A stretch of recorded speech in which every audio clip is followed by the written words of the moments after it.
সফলতা এমন একটি শব্দ যা আমরা প্রত্যেকেই নিজেদের জীবনে পেতে চাই, কিন্তু কিভাবে বা কোন পথে হাঁটলে আমরা এই সফলতাকে নিজেদের করায়ত্ত করতে পারবো তা আমরা অনেকেই বুঝে পাই না।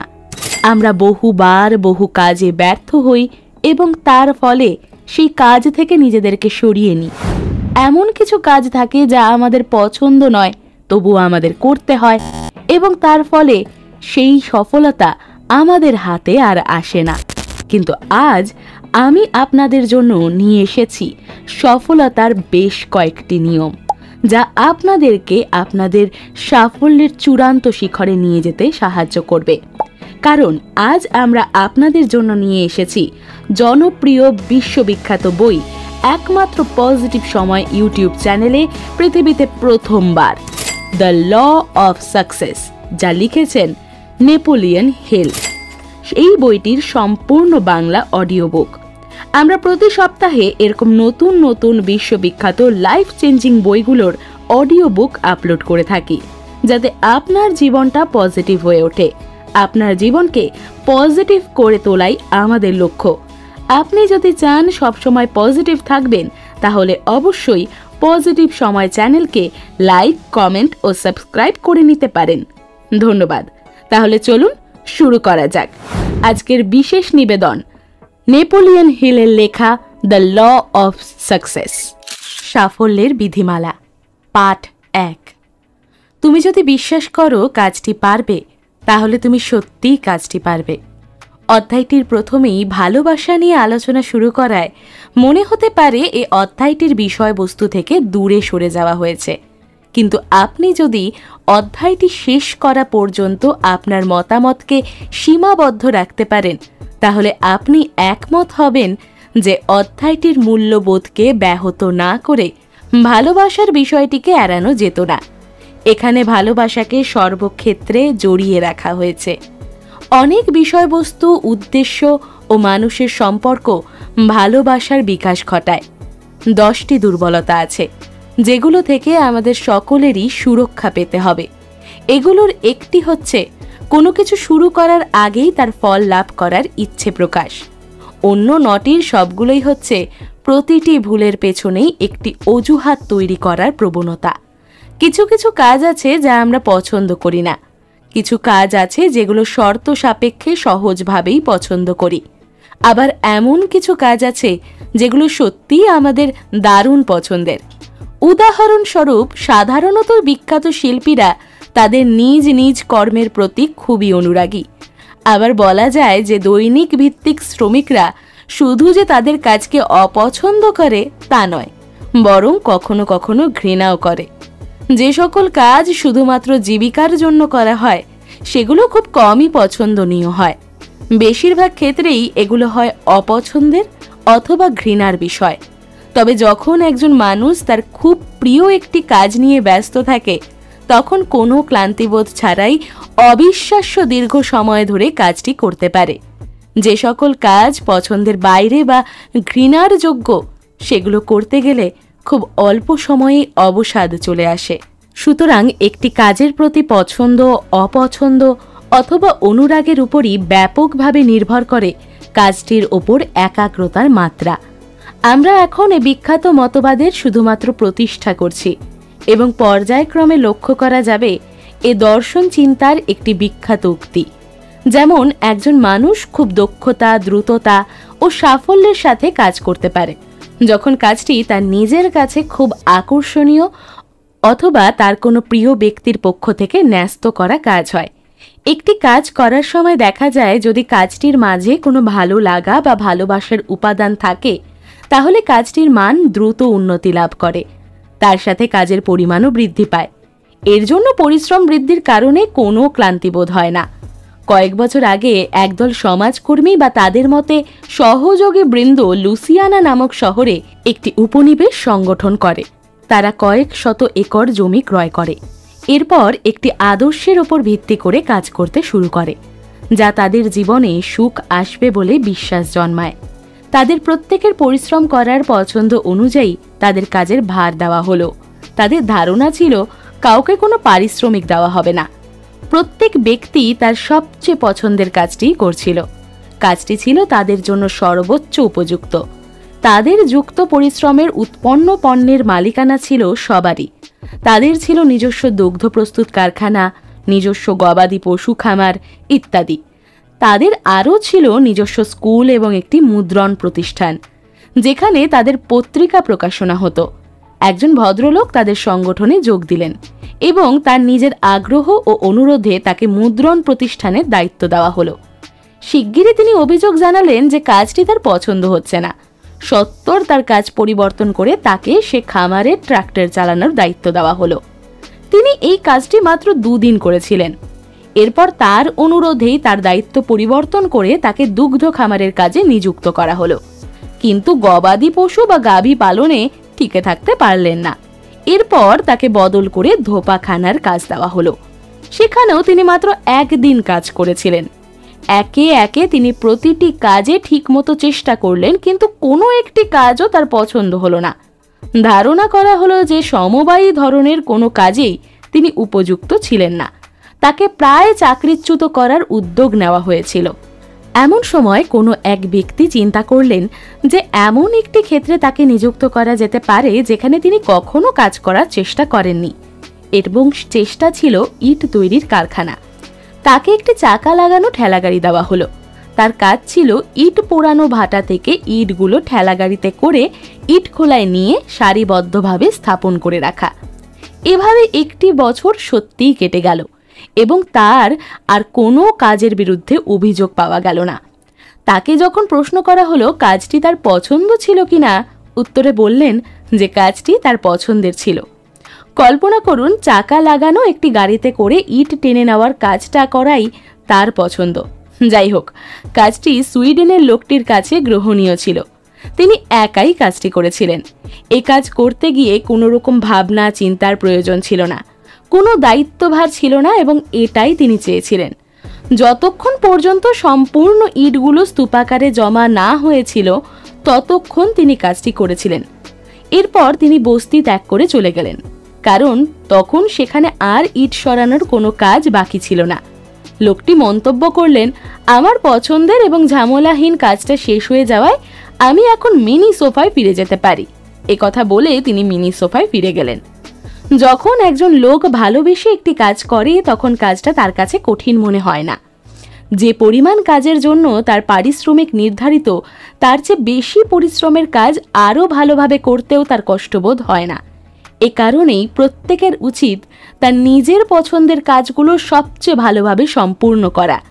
এই দর্শন চিন্তার অনুসারীদের আমিও উপদেশ দেওয়ার অধিকার নিয়ে বলছি যে আমি এই পদ্ধতির অনুসরণ করেছি এবং এই জন্য আমার কোনো দুঃখবোধের কারণ নেই, এবং সাফল্যের বিধান দার্শনিক মতের ব্যাখ্যা অনুযায়ী এ পর্যায়ে আমি আমার একটি অত্যন্ত ব্যক্তিগত ঘটনা অবতারণা করার সুযোগ নিচ্ছি, যার উদ্দেশ্য হলো কোনো একটি পরিশ্রম ভালোবাসার আবরণে সম্পূর্ণ করলে কখনো এটা সুফলে হারিয়ে যায় না এবং যাবেও না।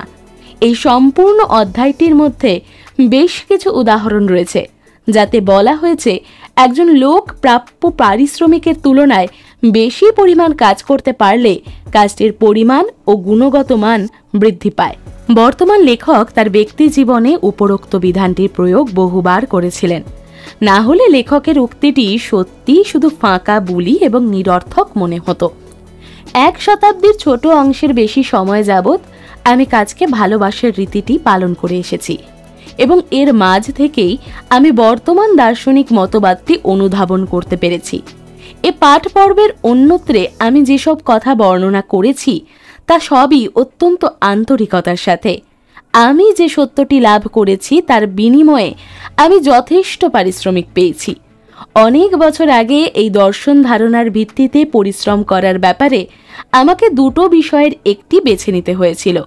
একটি হচ্ছে আমার পরিশ্রম ও চেষ্টাকে শুধুমাত্র বাণিজ্যিক পথে কাজে লাগিয়ে তাৎক্ষণিক আর্থিক লাভ। অপরটি ছিল পরবর্তীকালে পরিশ্রমের আয় সম্পূর্ণ করা, যাতে প্রয়োজন ছিল প্রচলিত আর্থিক ব্যবস্থা এবং অন্যান্য প্রাপ্তির নিয়মকানুন, এবং এগুলো ছিল সঞ্চিত জ্ঞান ভাণ্ডার যাতে একজন মানুষ পৃথিবীর সবকিছু আরো নিবিড়ভাবে উপভোগ করতে পারে। যে লোকটি তার সবচেয়ে প্রিয় কাজটিতে নিযুক্ত হয়, সে কাজটি যে সবসময় তার ঘনিষ্ঠ বন্ধু এবং আত্মীয় স্বজন পছন্দ করবে তা নয়। এ নিবন্ধে বর্ণিত পদ্ধতিসমূহ জোগাড়, সংগঠন, শ্রেণীবদ্ধ ও পরীক্ষা করতে গিয়ে আমাকে বহু বছর ধরে একটি গবেষণা কাজে নিয়োজিত হতে হয়েছিল। বন্ধুবান্ধব এবং নিকট আত্মীয়দের বিপরীতমুখী পরামর্শের সাথে যুদ্ধ করার জন্য আমার যথেষ্ট পরিমাণ শক্তি ব্যয় হয়েছিল। এই সমস্ত ব্যক্তিগত উদাহরণগুলো একমাত্র একটি উদ্দেশ্যেই দিচ্ছি, যেন এ ধারণায় বিশ্বাসী অনুসারীরা তাদের সবচেয়ে বেশি পছন্দের কাজে নিয়োজিত হওয়ার সময় এ ধরনের বাধার সম্মুখীন না হয়। একজন লোক তার বিশেষ পছন্দের কাজে নিয়োজিত হওয়ার সময় সাধারণত একটি বড় বাধা হচ্ছে যে প্রাথমিক অবস্থাতেই কাজটির পরিশ্রমিক আশানুরূপ না হওয়া। এই অসুবিধাটুকু দূর করার জন্য পছন্দের কাজে যোগদানকারী দুভাবে পুরস্কৃত করা যায়। প্রথমত, তিনি এই ধরনের কাজের সর্বশ্রেষ্ঠ পুরস্কারের সুখানুভূতি লাভ করেন, যা নাকি অমূল্য। দ্বিতীয়ত, সারা জীবনের চেষ্টার ফলস্বরূপ তিনি গড়ে যে প্রকৃতি আয় করেন প্রকৃতপক্ষে অনেক বৃহৎ, কারণ ভালোবাসার অনুপ্রেরণায় কাজ করার শ্রম পরিমাণগত ও সূক্ষ্মতার নিরিখে।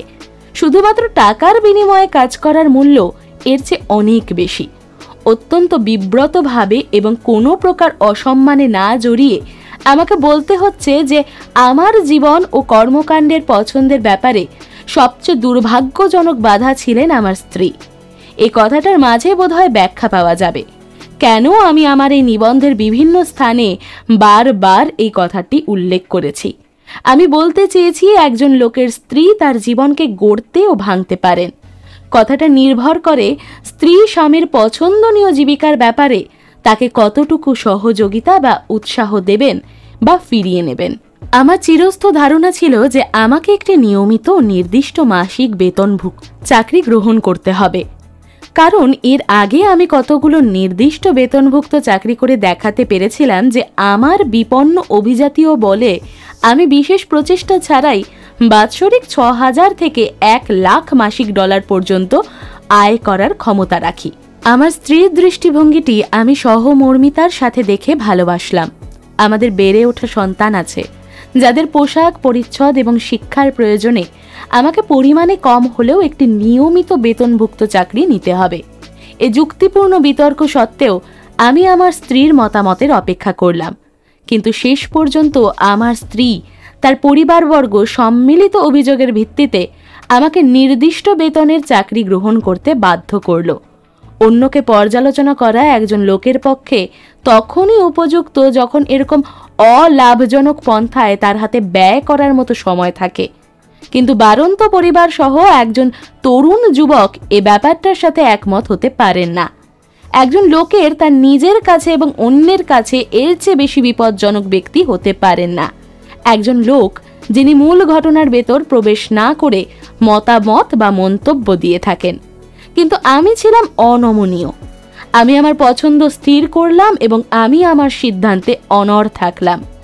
আমার বিরোধী পক্ষ প্রথমে আমার সাথে একমত ছিলেন না, কিন্তু পর্যায়ক্রমে তাদের এ ধারণার পরিবর্তন হলো। ইতিমধ্যে আমি বুঝতে পারলাম আমাদের পছন্দের ফলে আমার পরিবারে সাময়িক সংকট দেখা গেল। একই সঙ্গে লক্ষ্য করলাম আমার ঘনিষ্ঠতম বন্ধুবর্গ, আত্মীয় স্বজন আমার সাথে একমত পোষণ করলেন না। এতে আমার পরিশ্রম বেড়ে গেল। সৌভাগ্যক্রমে আমার সকল বন্ধুরাই আমার পছন্দকে বেঠিক মনে করতেন না। আমার কিছু সংখ্যক বন্ধু ছিলেন যারা শুধু বিশ্বাসই করতেন না যে আমার অনুসারিত পথে চলতে গিয়ে পর্বত সম সাফল্যের শিখরে উঠতে পারব, এবং আমার পরিকল্পনায় উৎসাহ জুগিয়ে আরও উপদেশ দিতেন যে আমি যেন কোনো দৈব দুর্দশা বা বিরুদ্ধাচারী আত্মীয় স্বজনদের প্রভাবে আমার যা যাত্রাপথ তার থেকে দূরে সরে না যাই। আমার দুঃসময়ে আমার একদল বিশ্বাসী বন্ধুদের একজন আমাকে যথেষ্ট উৎসাহ দিয়েছিলেন। তিনি হলেন প্রশংসার যোগ্য মিস্টার এডউইন সি বানেস, যিনি ছিলেন টমাস এ এডিসনে কোম্পানির ব্যবসায়িক সহযোগী। প্রায় 20 বছর আগে মিস্টার বানেস আমার পছন্দের কাজে উৎসাহী হলেন। আমি একটা কথা বলতে গিয়ে তার কাছে ঋণী যে ল অফ সাকসেস বইটি তার দর্শন মতপাতের উপর যদি তার বাধাহীন আস্থা না থাকতো, আমি আমার বন্ধুদের প্ররোচনায় প্রভাবিত হয়ে স্বল্প বাধায় বেতনভুক্ত কাজ খুঁজে নিতাম। এটা আমার জন্য অনেক দুঃখ এবং সীমাহীন সমালোচনার কারণ হতো, কারণ এটা সারা জীবনের আশা আকাঙ্ক্ষাকে ধ্বংস করে দিত। আর পরিশেষে এটারই অধিক সম্ভাবনা ছিল যে আমার আকাঙ্ক্ষিত সুখ নামক বস্তুটিকে আমি হারাতাম, যার জন্য আমি আমার কাজ নিয়ে চূড়ান্তভাবে সুখী। তখনকার পারিশ্রমিক তুলনামূলকভাবে কিছুই ছিল না, বরং আমাকে সীমাহীন ঋণগ্রস্ত করেছিল, যা আমি তাৎক্ষণিকভাবে পরিশোধ করতে পারতাম না। চতুর্থ অধ্যায়ের হ্যাবিট অফ সেভিং অর্থাৎ সঞ্চয়ের অভ্যাস পর্বে হয়তো এই কথাটা কিছুটা হলেও বোঝানো যাবে। ঋণের দাসত্ব বিষয়টা এত জোরালোভাবে কেন বলা হয়েছে, আমার সে পাঠ্যক্রমে মগ্ন হয়ে যাই। এডউইন ফার্নেস শুধু যে ল অফ সাকসেস ফিলোসফি দর্শনে বিশ্বাস করতেন তাই নয়, তার নিজস্ব আর্থিক সফলতাও প্রদর্শন করেছিলেন। পৃথিবীর বৃহত্তম আবিষ্কারের সঙ্গেও তার গভীর ব্যবসায়িক সম্পর্ক ছিল। সফলতা অর্জন বিষয় সম্পর্কিত আইনগুলোর কর্তৃপক্ষের সঙ্গে তার কথা বলার অধিকার ছিল। আমি আমার গবেষণা কার্য এ বিশ্বাস নিয়ে শুরু করি যে যুক্তিসম্মত বুদ্ধিসত্তা সাফল্যের জন্য সত্যিকারের আকাঙ্ক্ষা এবং কিছু কার্যপ্রণালী অনুসরণ করে যে কোনো ব্যক্তির পক্ষে সাফল্য অর্জন করা সম্ভব। আমি জানতে চেয়েছিলাম এই ধারাগুলো কি, এগুলো কিভাবে প্রয়োগ করা যায়। আমি যা করেছিলাম মিস্টার বার্নেস সেটা বিশ্বাস করেছিলেন। তাছাড়া তিনি জানতেন তার ব্যবসায়িক সহযোগী মিস্টার এডিসনের বিস্ময়কর অর্জনসমূহ। একমাত্র কিছু কিছু নীতি প্রয়োগ করেই এগুলোর প্রাপ্তি হয়েছিল। পরবর্তীকালে নীতিগুলো পরীক্ষিত হয়েছিল এবং এ দর্শন মতবাদের অন্তর্ভুক্ত করা হয়। তার মতধারা অনুযায়ী বোঝা যায় যে অর্থ সঞ্চয়, মনের শান্তি উপভোগ করা এবং সুখের সন্ধান করা ইত্যাদি পেতে হলে কখনো পরিবর্তন শীর্ষক নয়, এমন আইন প্রয়োগ করেই লাভ করা যায় এবং যে কোনো ব্যক্তি এগুলোতে দক্ষতা লাভ করতে পারে। এটাও আমার বিশ্বাস ছিল। সে বিশ্বাসটা বর্তমানে রূপান্তরিত হয়ে শুধুমাত্র প্রমাণযোগ্য নয়, বরং একটি প্রমাণিত বাস্তবতায় পরিণত হয়েছে। আমি আশা করছি এ পাঠ্যক্রমের প্রতিটি শিক্ষার্থী পাঠ্যক্রম শেষ করে বিষয়টি বুঝতে সক্ষম হবে। মনে রাখতে হবে, গবেষণা কার্যের বিগত কয়েক বছর যাবৎ আমি doing more than paid for অর্থাৎ প্রাপ্তি উপার্জনের চেয়ে বেশি কাজ করা এই শিক্ষাই শুধু প্রয়োগ করিনি, বরং সে সময় আমি যে সকল কাজ করেছি তার চেয়েও বেশি কাজ করে রেখেছি, যেগুলো পরবর্তীকালে করতে হতো, এবং এ আশায় ছিলাম যে ভবিষ্যতে কাজের বিনিময়ে আমার পাওনা বুঝে পাব। এভাবে বেশ কয়েক বছরের বিভ্রান্ত ও বিরোধী, তারপর এর দার্শনিক চিন্তাধারা চূড়ান্তভাবে পাণ্ডুলিপি আকারে তৈরি করার পর প্রকাশনার জন্য প্রস্তুত করা হলো। কিছুদিন কাজ বন্ধ রইল। আমিও কাজ থেকে বিরত থেকে পরবর্তী পদক্ষেপের প্রস্তুতি নিলাম। আমি এই দর্শন ভাবনাটি মানুষের কাছে পৌঁছাতে চাইলাম এবং আমার বিশ্বাস ছিল জনগণ ধারাটিকে আগ্রহের সাথে গ্রহণ করবে। সৃষ্টিকর্তার গতিবিধি রহস্যজনক। অভিজ্ঞতার প্রাথমিক কালে আমার ধারণা ছিল এই কথাগুলো শূন্যতায় ভরা এবং অর্থহীন, কিন্তু এরপর থেকে আমি আমার বিশ্বাসগুলো বদলাতে শুরু করলাম। ওহিও রাজ্যের ক্যান্টন শহরে আমি একটি বৃত্ত তার আমন্ত্রণ পেলাম। আমার উপস্থিতির জোরালো প্রচারণা হলো এবং আমি আশা করেছিলাম সবাই প্রচুর সংখ্যক শ্রোতার আগমন হোক, কিন্তু ব্যাপারটি ঘটল উল্টো। দুটো পরস্পর বিরোধী ব্যবসায়িক গোষ্ঠী আয়োজিত সভার জন্য আমার শ্রোতার সংখ্যা কমে ভাগ্যবান 13 সংখ্যায় পৌঁছলো। সবসময় আমার একটা বিশ্বাস ছিল যে একটা লোক তার কাজের জন্য কতটা মূল্য পাবে অথবা কতগুলো লোকের জন্য সে কাজ করবে, এসব বিবেচনা না করে তার কাজ কি হওয়া উচিত, সবচেয়ে ভালো মানের বক্তৃতার স্থানটি পূর্ণ করে আমি সভাস্থলে গেলাম। কোনোভাবে আমার মনে একটু বিরক্তিকর অনুভূতি সৃষ্টি হলো এবং আমার ভাগ্যের চাকা ঘুরে গেল। সে রাত্রে আমি আমার বিশ্বাসযোগ্য বক্তৃতা উপস্থাপন করলাম, যেরকম বক্তৃতা আমি আগে কখনো দিতে পারিনি। কিন্তু আমার অন্তরে ধারণা হলো আমি বোধহয় অকৃতকার্য হলাম। পরের দিন সকালের আগে আমি জানতে পারিনি যে আগের রাত্রে আমি ইতিহাস সৃষ্টি করেছি, কারণ আমি ল অফ সাকসেস ফিলোসফি দর্শনবাদকে আরও গতিময় করতে পেরেছি। আমার পাশে বসা একজন ছিলেন, সে 13 নম্বর শ্রোতার একজন।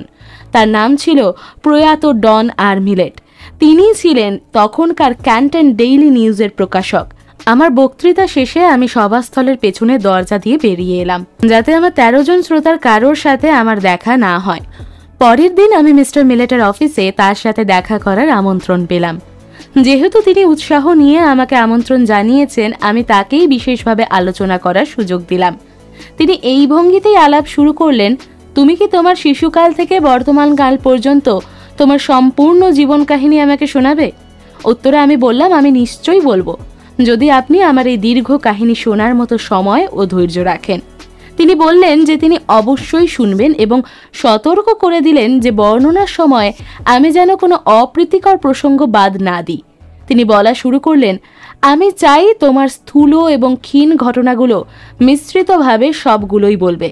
আমি তোমার অন্তরের কথাগুলো বোঝার চেষ্টা করব, তবে শুধুমাত্র সুবিধাজনক প্রসঙ্গ নয়, সব প্রসঙ্গ নিয়েই শুনব। 3 ঘন্টা ধরে আমি বলতে লাগলাম আর মিস্টার মিলেট শুধুই শুনলেন। আমি কিছুই গোপন করলাম না।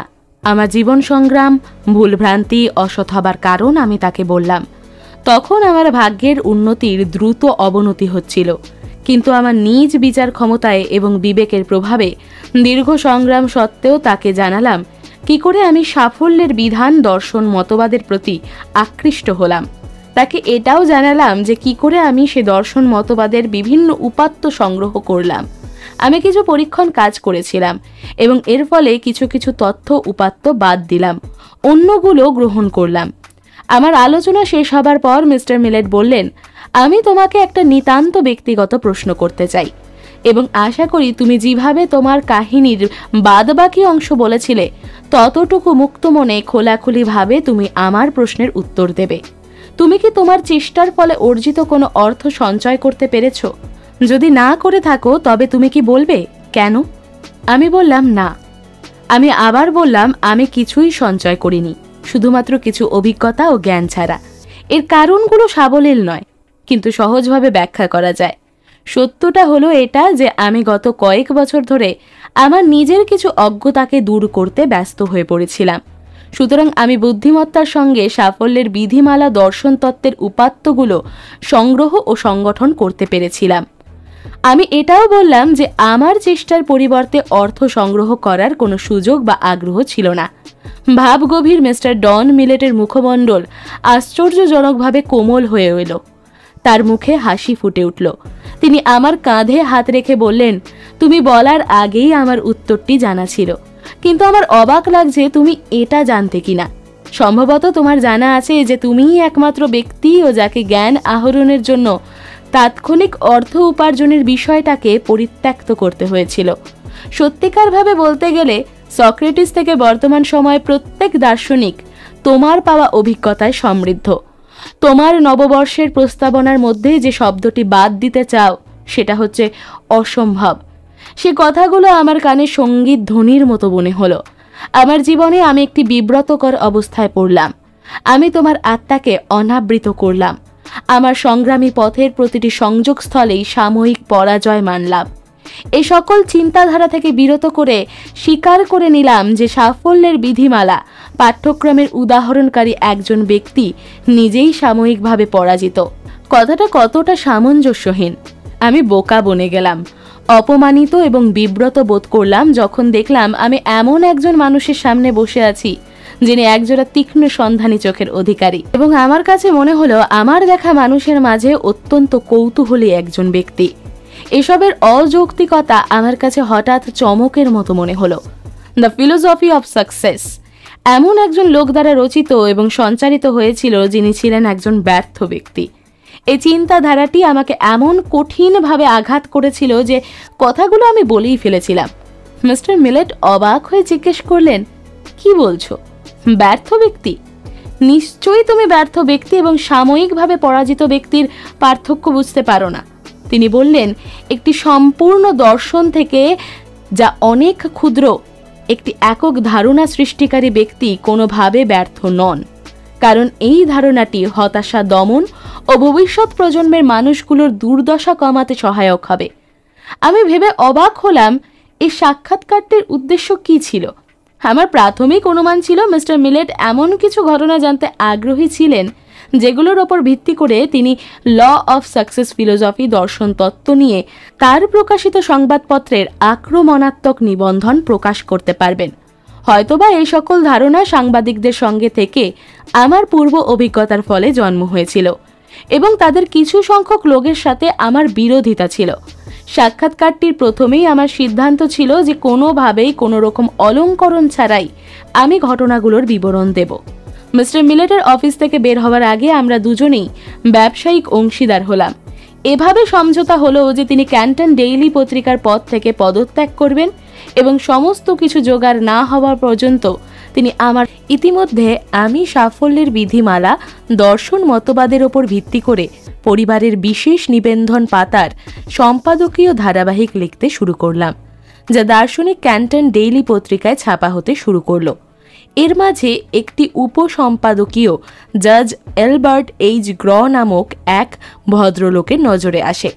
তৎকালে তিনি ছিলেন chairman board of United States Steel কর্পোরেশনের সূত্রেই মিস্টার মিলেট এবং মিস্টার জাজ গ্রের মধ্যে যোগাযোগ সৃষ্টি হয় এবং পরবর্তীকালে জাজ গ্রে তার স্টিল কর্পোরেশনের কর্মচারীদের জন্য সাফল্যের বিধিমালা পুস্তকটি ক্রয় করার সিদ্ধান্ত নেন। ক্রয় প্রক্রিয়াটি বইটির পরিচিত পাঠ্যক্রমে অন্তর্ভুক্ত আছে।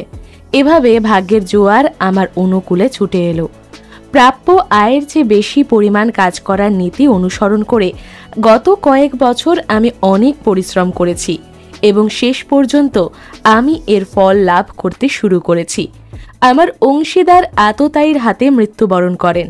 তা সত্ত্বেও আমাদের কর্মপরিকল্পনা অনেক দূর এগিয়েছিল, কিন্তু দুর্ভাগ্য যে সাফল্যের বিধিমালা শীর্ষক দর্শন মতবাদের ওপর রচিত বইটির পুনঃমুদ্রণের আগেই জাজ গ্যারির মৃত্যু হয়।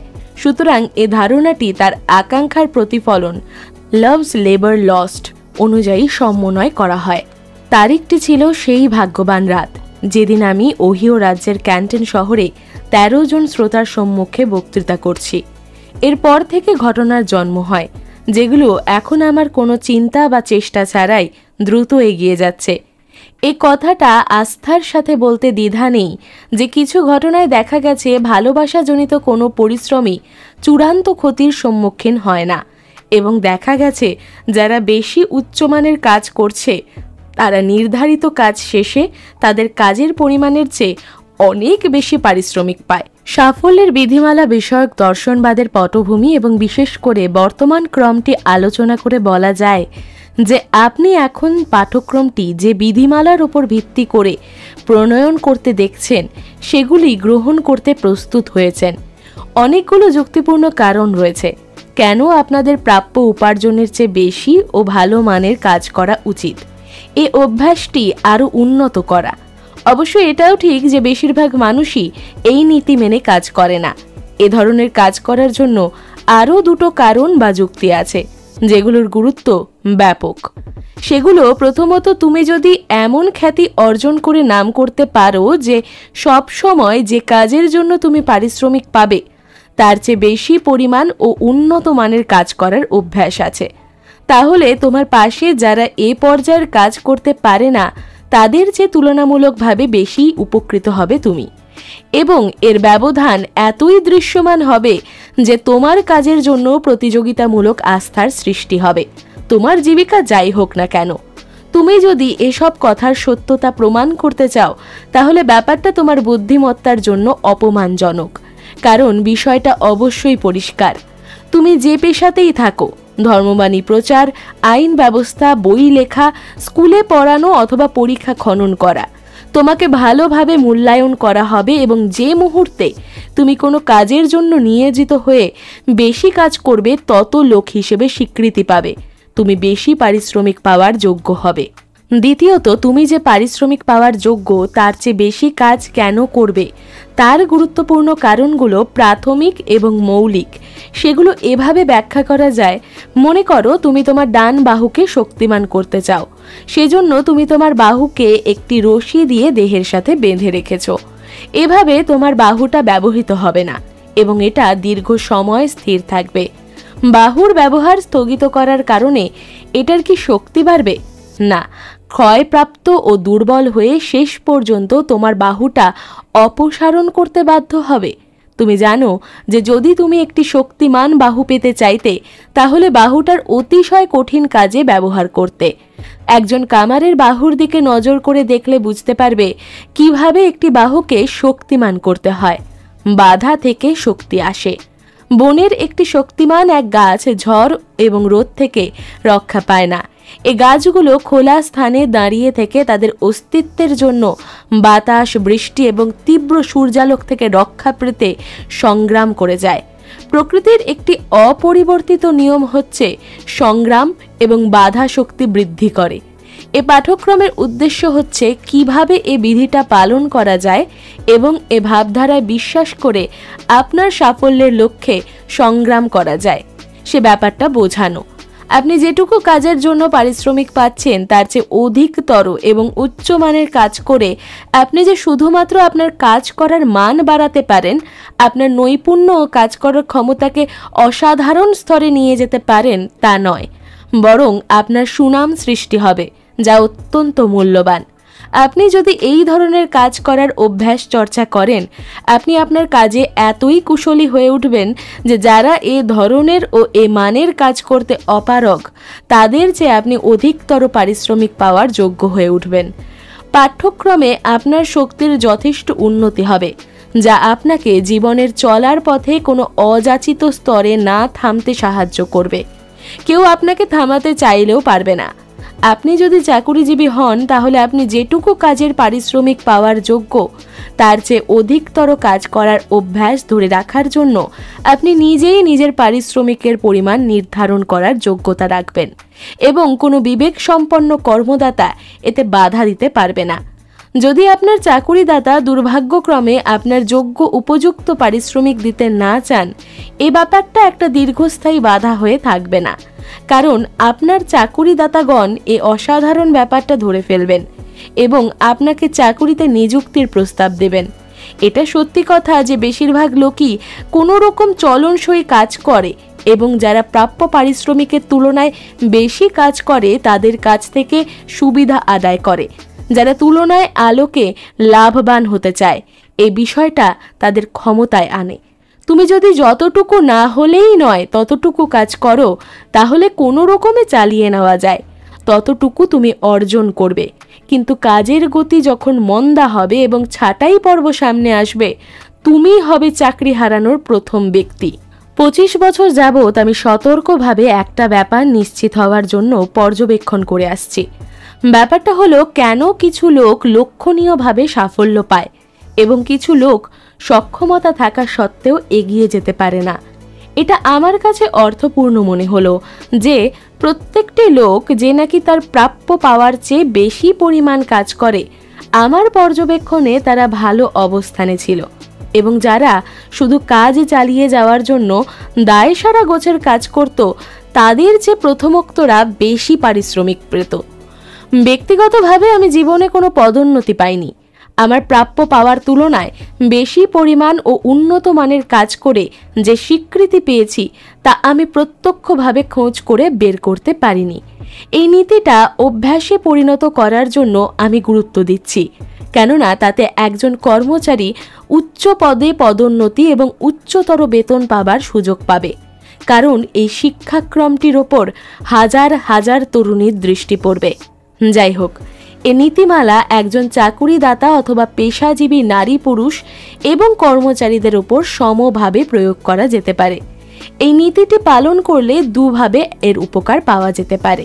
প্রথমত, যারা এ নীতি মেনে চলে না তাদের চেয়ে বেশি বস্তুগতভাবে লাভবান হয়। দ্বিতীয়ত, যারা এ নীতি মেনে চলে শুধু তারাই সুখ এবং সন্তুষ্টির মতো পুরস্কার লাভ করে। তোমার বেতনের খামে তুমি যদি নির্ধারিত বেতনের চেয়ে অতিরিক্ত কিছু অর্থ না পাও তাহলে মনে করা হবে তোমাকে কম বেতন দেওয়া হয়েছে, যত বেশি অর্থই সে খামে দেওয়া হোক না কেন।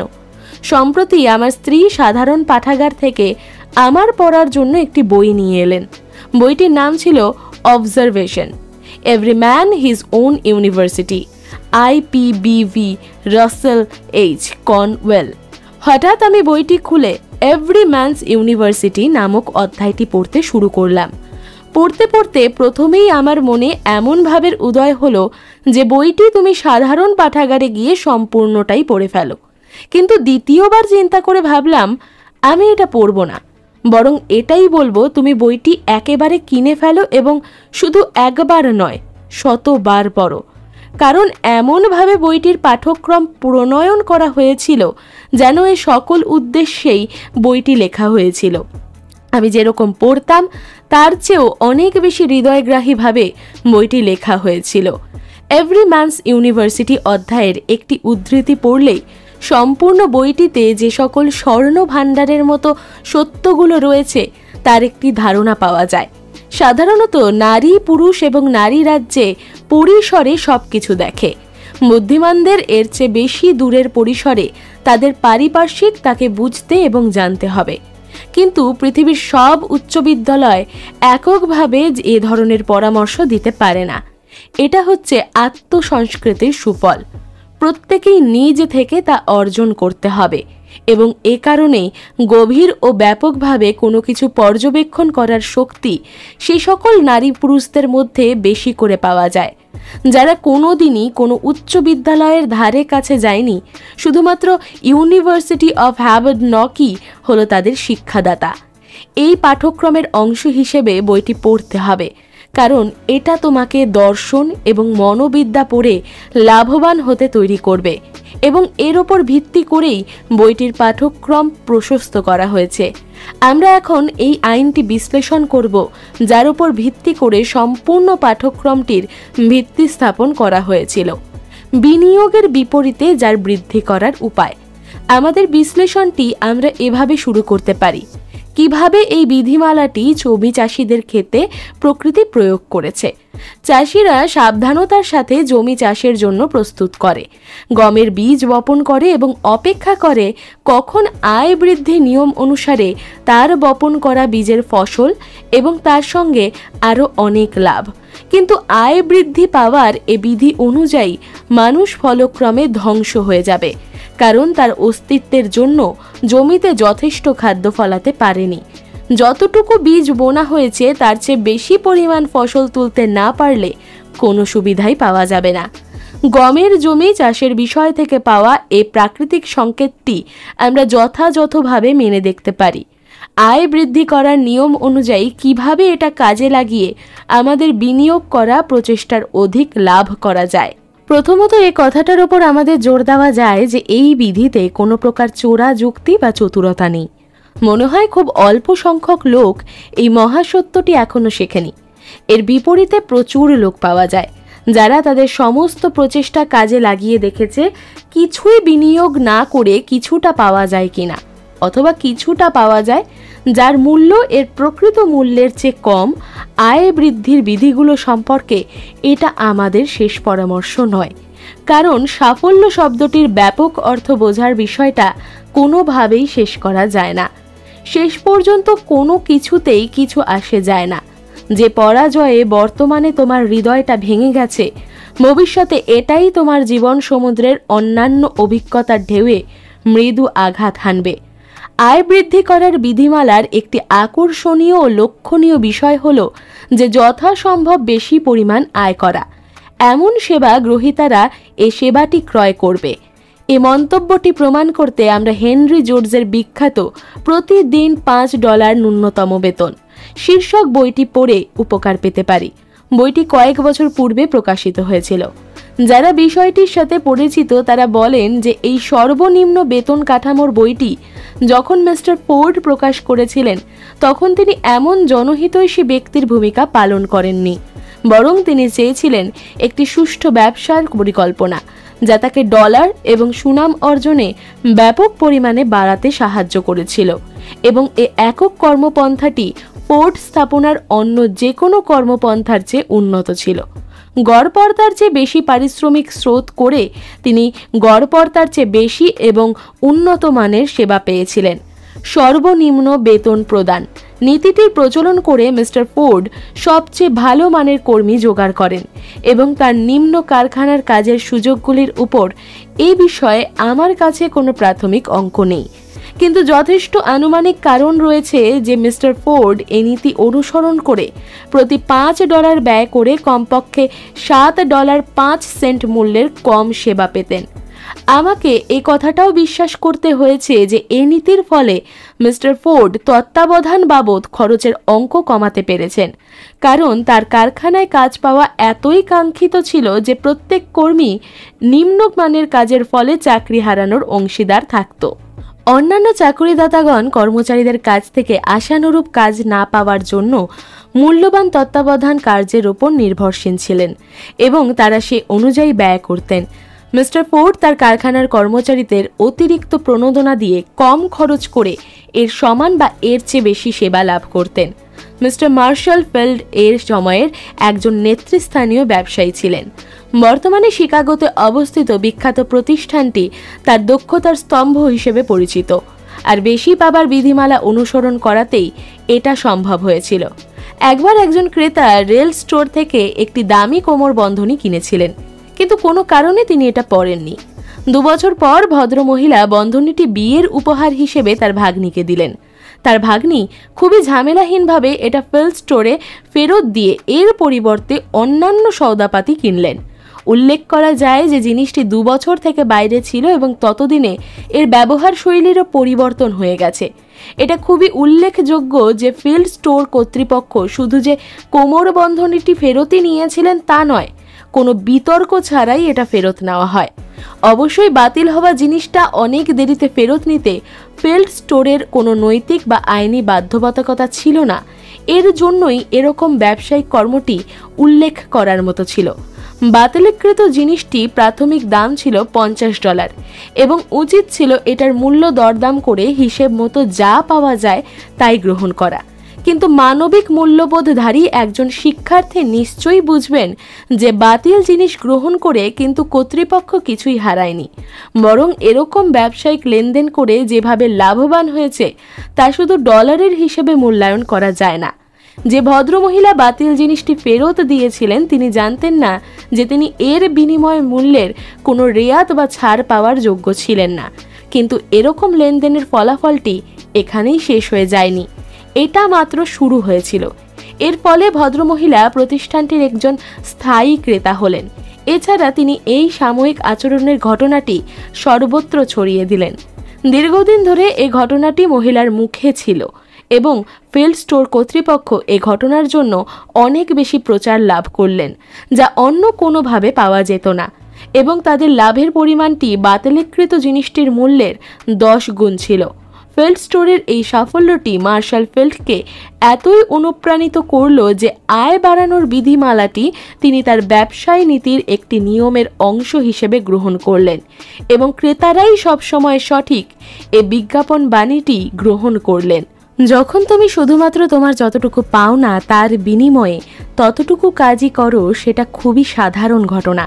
এটার যেন কোনো সহায়ক মন্তব্য আশা করা যায় না। কিন্তু যখন তুমি ইচ্ছাকৃতভাবে তোমার পাওনার চেয়ে বেশি কাজ করো, তোমার কাজটির প্রতি সকলের দৃষ্টি আকর্ষণ হবে। যারা তোমার এই ধরনের লেনদেনে উপকৃত হবে, ধীরে ধীরে তারা আয় বাড়ানোর নীতিমালা গ্রহণ করে খ্যাতি বাড়ানোর পথে এগিয়ে যাবে। এ ধরনের সুনাম তোমার কর্মরীতির চাহিদা বাড়িয়ে দেবে দেশে এবং বিদেশে। মিস্টার ডব্লিউ.সি. ডুরান্টের মোটর গাড়ি নির্মাণ প্রতিষ্ঠানে মিস্টার ক্যারল ডাওয়েন্স একটি নিম্ন পদে চাকরি করেন। বর্তমানে তিনি মিস্টার ডুরান্টের দক্ষিণ হস্ত এবং তার একটি মোটর গাড়ি পরিবেশক কোম্পানির সভাপতি। শুধুমাত্র আয় বাড়ানোর বিধিমালা অনুসরণ করে তিনি নিজেকে এই পদে উন্নীত করেন। বিধিমালাটির প্রয়োগ অনুযায়ী তিনি তার প্রাপ্য আয়ের চেয়ে বেশি উন্নত মানের কাজ করে আসছিলেন। সম্প্রতি মিস্টার ডাওয়েন্সের সাথে সাক্ষাৎকালে আমি তাকে প্রশ্ন করেছিলাম যে কি করে তিনি এত দ্রুত পদোন্নতি পেতে সক্ষম হয়েছিলেন। কয়েকটি সংক্ষিপ্ত বাক্যে তিনি সম্পূর্ণ ঘটনাটি বর্ণনা করলেন। যখন আমি প্রথমে মিস্টার ডুরান্টের কাজে যোগ দিলাম, আমি লক্ষ্য করলাম যে সবসময় অন্যরা কাজ শেষ করে চলে গেলেও তিনি দীর্ঘ সময় অফিসে থেকে যেতেন। আমিও এ সময় নিয়ম করেই সেখানে তার আশেপাশে থাকতাম। কেউ আমাকে থাকতে বলেনি, কিন্তু আমি ভাবলাম কোনো কিছুর প্রয়োজন বা সাহায্যের জন্য মিস্টার ডুরান্টের কাছে কারো থাকা উচিত। প্রায়ই তিনি আশেপাশে কারো সাহায্যের জন্য তাকাতেন, একটি নথি তার কাছে এগিয়ে দেওয়ার জন্য অথবা কোনো গতানুগতিক সাধারণ কাজের জন্য। তিনি সবসময়ই তার সাহায্যের জন্য আমাকে কাছে পেতেন। তার অভ্যাস হয়ে গিয়েছিল যে কোনো প্রয়োজনে আমাকে কাছে পাওয়ার। এটাই এই কাহিনীর সব কিছু বলার শেষ। তার অভ্যাস হয়ে গিয়েছিল সব সময় আমাকে কাছে পাওয়ার। বাক্যটি আবার পড়ুন। এটাই সবচেয়ে উন্নত চিন্তার সম্পূর্ণ ব্যাখ্যা। কেন মিস্টার ডুরান্টের অভ্যাস হয়ে গিয়েছিল সব সময় মিস্টার ডাউন্সকে কাছে পাওয়ার? কারণ মিস্টার ডাউন্সের এটা অভ্যাস বা নিয়মে পরিণত হয়েছিল মিস্টার ডুরান্টের দৃষ্টিসীমার মাঝে থাকবার। তিনি সব সময়ের কাজটি মিস্টার ডুরান্ট তার কাছে থাকার চেষ্টা করতেন। বেশি আয় বৃদ্ধির বিধিমালা অনুসরণ করে তিনি তার কাজ করেছিলেন। তাকে কি এভাবে কাজ করতে বলা হয়েছিল? না। প্রশংসাকে ভালোবাসা কিন্তু একে পূজার যোগ্য মনে না করা, ঘৃণা পাওয়াকে ভয় করা কিন্তু এতে নিচু হয়ে গেলে মনে না করা, এসব কিছুই একজন সুষম ভারসাম্যপূর্ণ ব্যক্তিত্বের পরিচায়ক। তাকে কি এই কাজের জন্য পারিশ্রমিক দেওয়া হয়েছিল? হ্যাঁ, তিনি পারিশ্রমিক পেয়েছিলেন এই কারণে যে তিনি যে লোকটির ক্ষমতা ছিল তাকে পদোন্নতি দেওয়ার, তার দৃষ্টি আকর্ষণ করার সুযোগ পেয়েছিলেন। আমরা এখন এই পাঠ্যক্রমের সবচেয়ে গুরুত্বপূর্ণ অংশের দিকে এগোচ্ছি, কারণ এটা একটা যথাযথ স্থান যেখানে পরামর্শ দেওয়া হয় যে মিস্টার ডাউন্স আয় বৃদ্ধির বিধিমালা যেভাবে অনুসরণ করেছিলেন সে সুযোগের ব্যবহার তোমরাও করতে পারো। তিনি ঠিক যেভাবে বিধিমালাটি অনুসরণ করে প্রয়োগ করেছিলেন তোমরাও সেভাবে ভাবতে পারো। কাজ করার সময় তোমাদেরকে সতর্কভাবে কাজ করতে হবে। অন্যেরা কিন্তু এভাবে কাজ করা এড়িয়ে যাবে, কারণ তারা এ কাজ করে পারিশ্রমিক পায় না।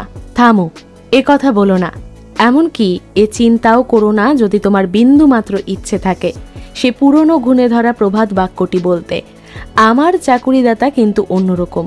অবশ্যই তিনি অন্যরকম হতেই পারেন। সকল মানুষই বেশিরভাগ বিষয়ে বিভিন্ন রকমের হয়, কিন্তু একটা বিষয়ে তারা একই রকম। তারা কিছুটা স্বার্থপর।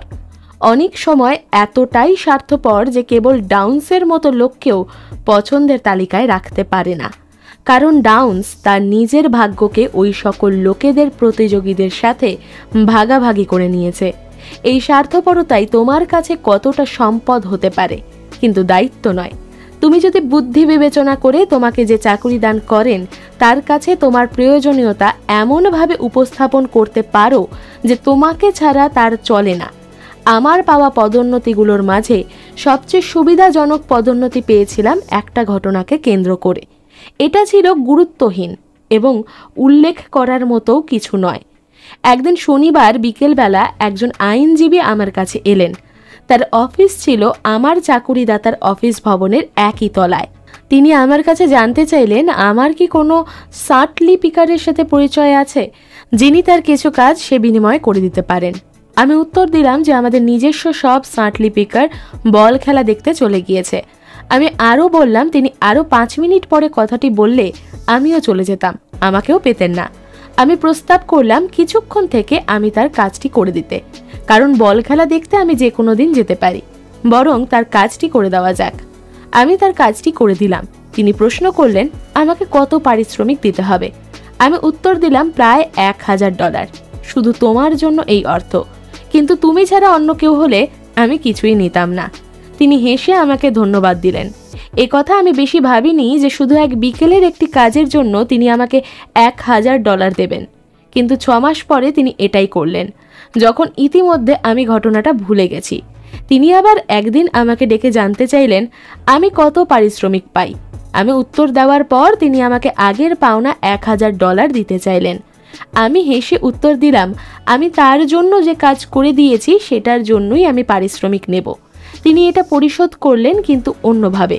তিনি আমাকে একটি চাকরি করার সুযোগ দিলেন প্রতি বছর $1000 করে বৃদ্ধি বেতনে। অবচেতনভাবেই আমি আয় বৃদ্ধির বিধিমালা প্রয়োগ করে সেই বিকেলে ভদ্রলোকটির কাজটি করে দিয়েছিলাম। আমি বল খেলার পূর্ব পরিকল্পনা ত্যাগ করেছি এবং তার কাজটি করে তাকে সাহায্য করার তাগিদ অনুভব করেছি। এতে অর্থ সংক্রান্ত কোনো বিষয় ছিল না।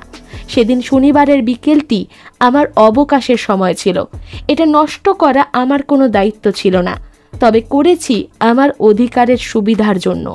এছাড়াও বিষয়টা ছিল একটা লাভজনক সুবিধা পাওয়া, কারণ এর জন্য আমি $1000 নগদ লাভ করেছি এবং আমার আগের চাকরির চেয়ে অনেক বেশি দায়িত্বপূর্ণ একটি কাজ পেয়েছি। কেবল ডাউন্সের কর্তব্য ছিল অফিস ছুটি হওয়ার সময় পর্যন্ত উপস্থিত থাকা, কিন্তু অন্যান্য কর্মচারীরা অফিস ত্যাগ করার পরেও অফিসে থাকাটা তার জন্য ছিল একটা সুবিধাজনক ব্যাপার এবং এই সুবিধা কাজে লাগিয়ে তিনি উচ্চ দায়িত্বপূর্ণ এবং অধিক বেতনের একটি পদ লাভ করেন এবং 1 বছরে তিনি আরও কিছু লাভ করেন, যা তার সুবিধাজনক অবস্থানের প্রভাব না খাটালে সারা জীবনেও পেতেন না।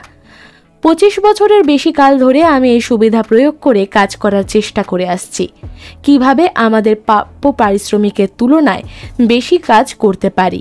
এই চিন্তার ফলস্বরূপ দেখা গেল বিনা পারিশ্রমিকে দৈনিক 1 ঘন্টা কাজ করার বিনিময়ে অনেক বেশি আয় করা যায়, যা সারা দিনের কাজের আয়ের চেয়েও বেশি। এবং এই দিনটায় আমরা শুধু কর্তব্যের নির্ধারিত কাজটুকু করি।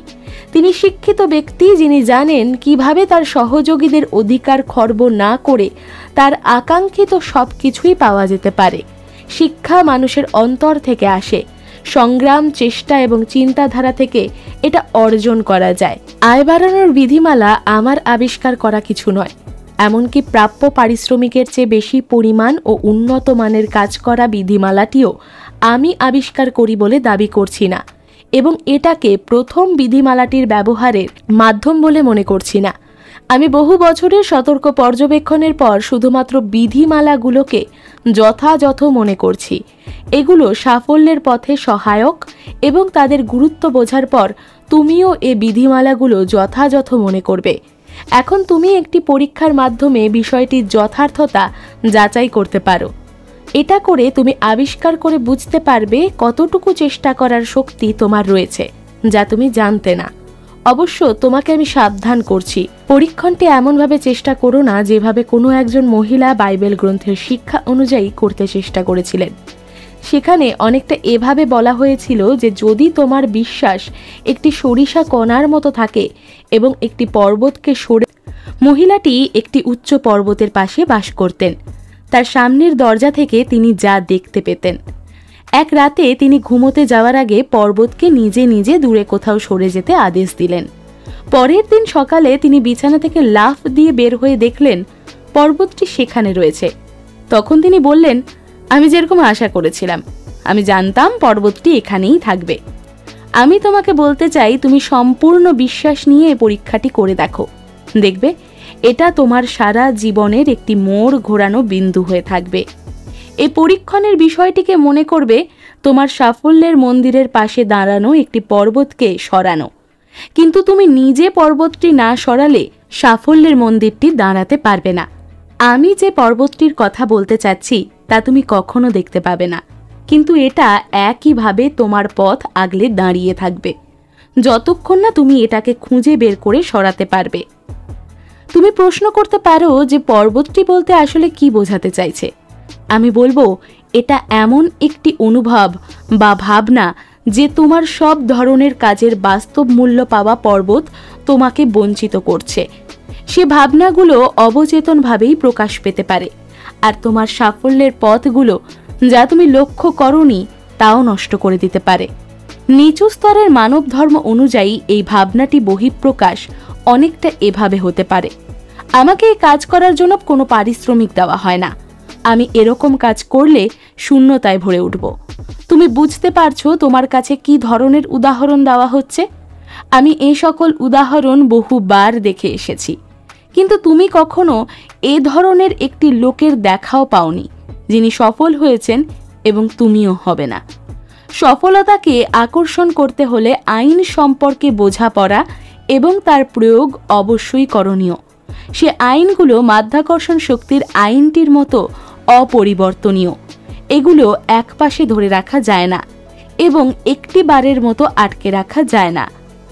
এ কারণেই তোমাকে পরবর্তী পরীক্ষণমূলক কাজটির বিষয়ে জানতে হচ্ছে। এতে তুমি পরিচিতি লাভ করবে এবং একটি অত্যন্ত গুরুত্বপূর্ণ আইনের, যার নাম আয় বৃদ্ধি করার বিধিমালা। পরীক্ষণ আগামী 6 মাস যাবৎ প্রতিদিন অন্তত পক্ষে একজন লোককে প্রয়োজনীয় সেবা দিতে থাকো। এর জন্য তার সাথে কোনো আর্থিক প্রাপ্তির আশা করো না, গ্রহণও করো না। এ বিশ্বাস নিয়ে কাজটির পরীক্ষণ করতে থাকো। দেখবে একটি শক্তিশালী আইনের প্রয়োগবিধি তোমার কাছে এত সহজ হয়ে যাবে যা তোমাকে স্থায়ী সফলতা পেতে সাহায্য করবে। তুমি হতাশ হবে না।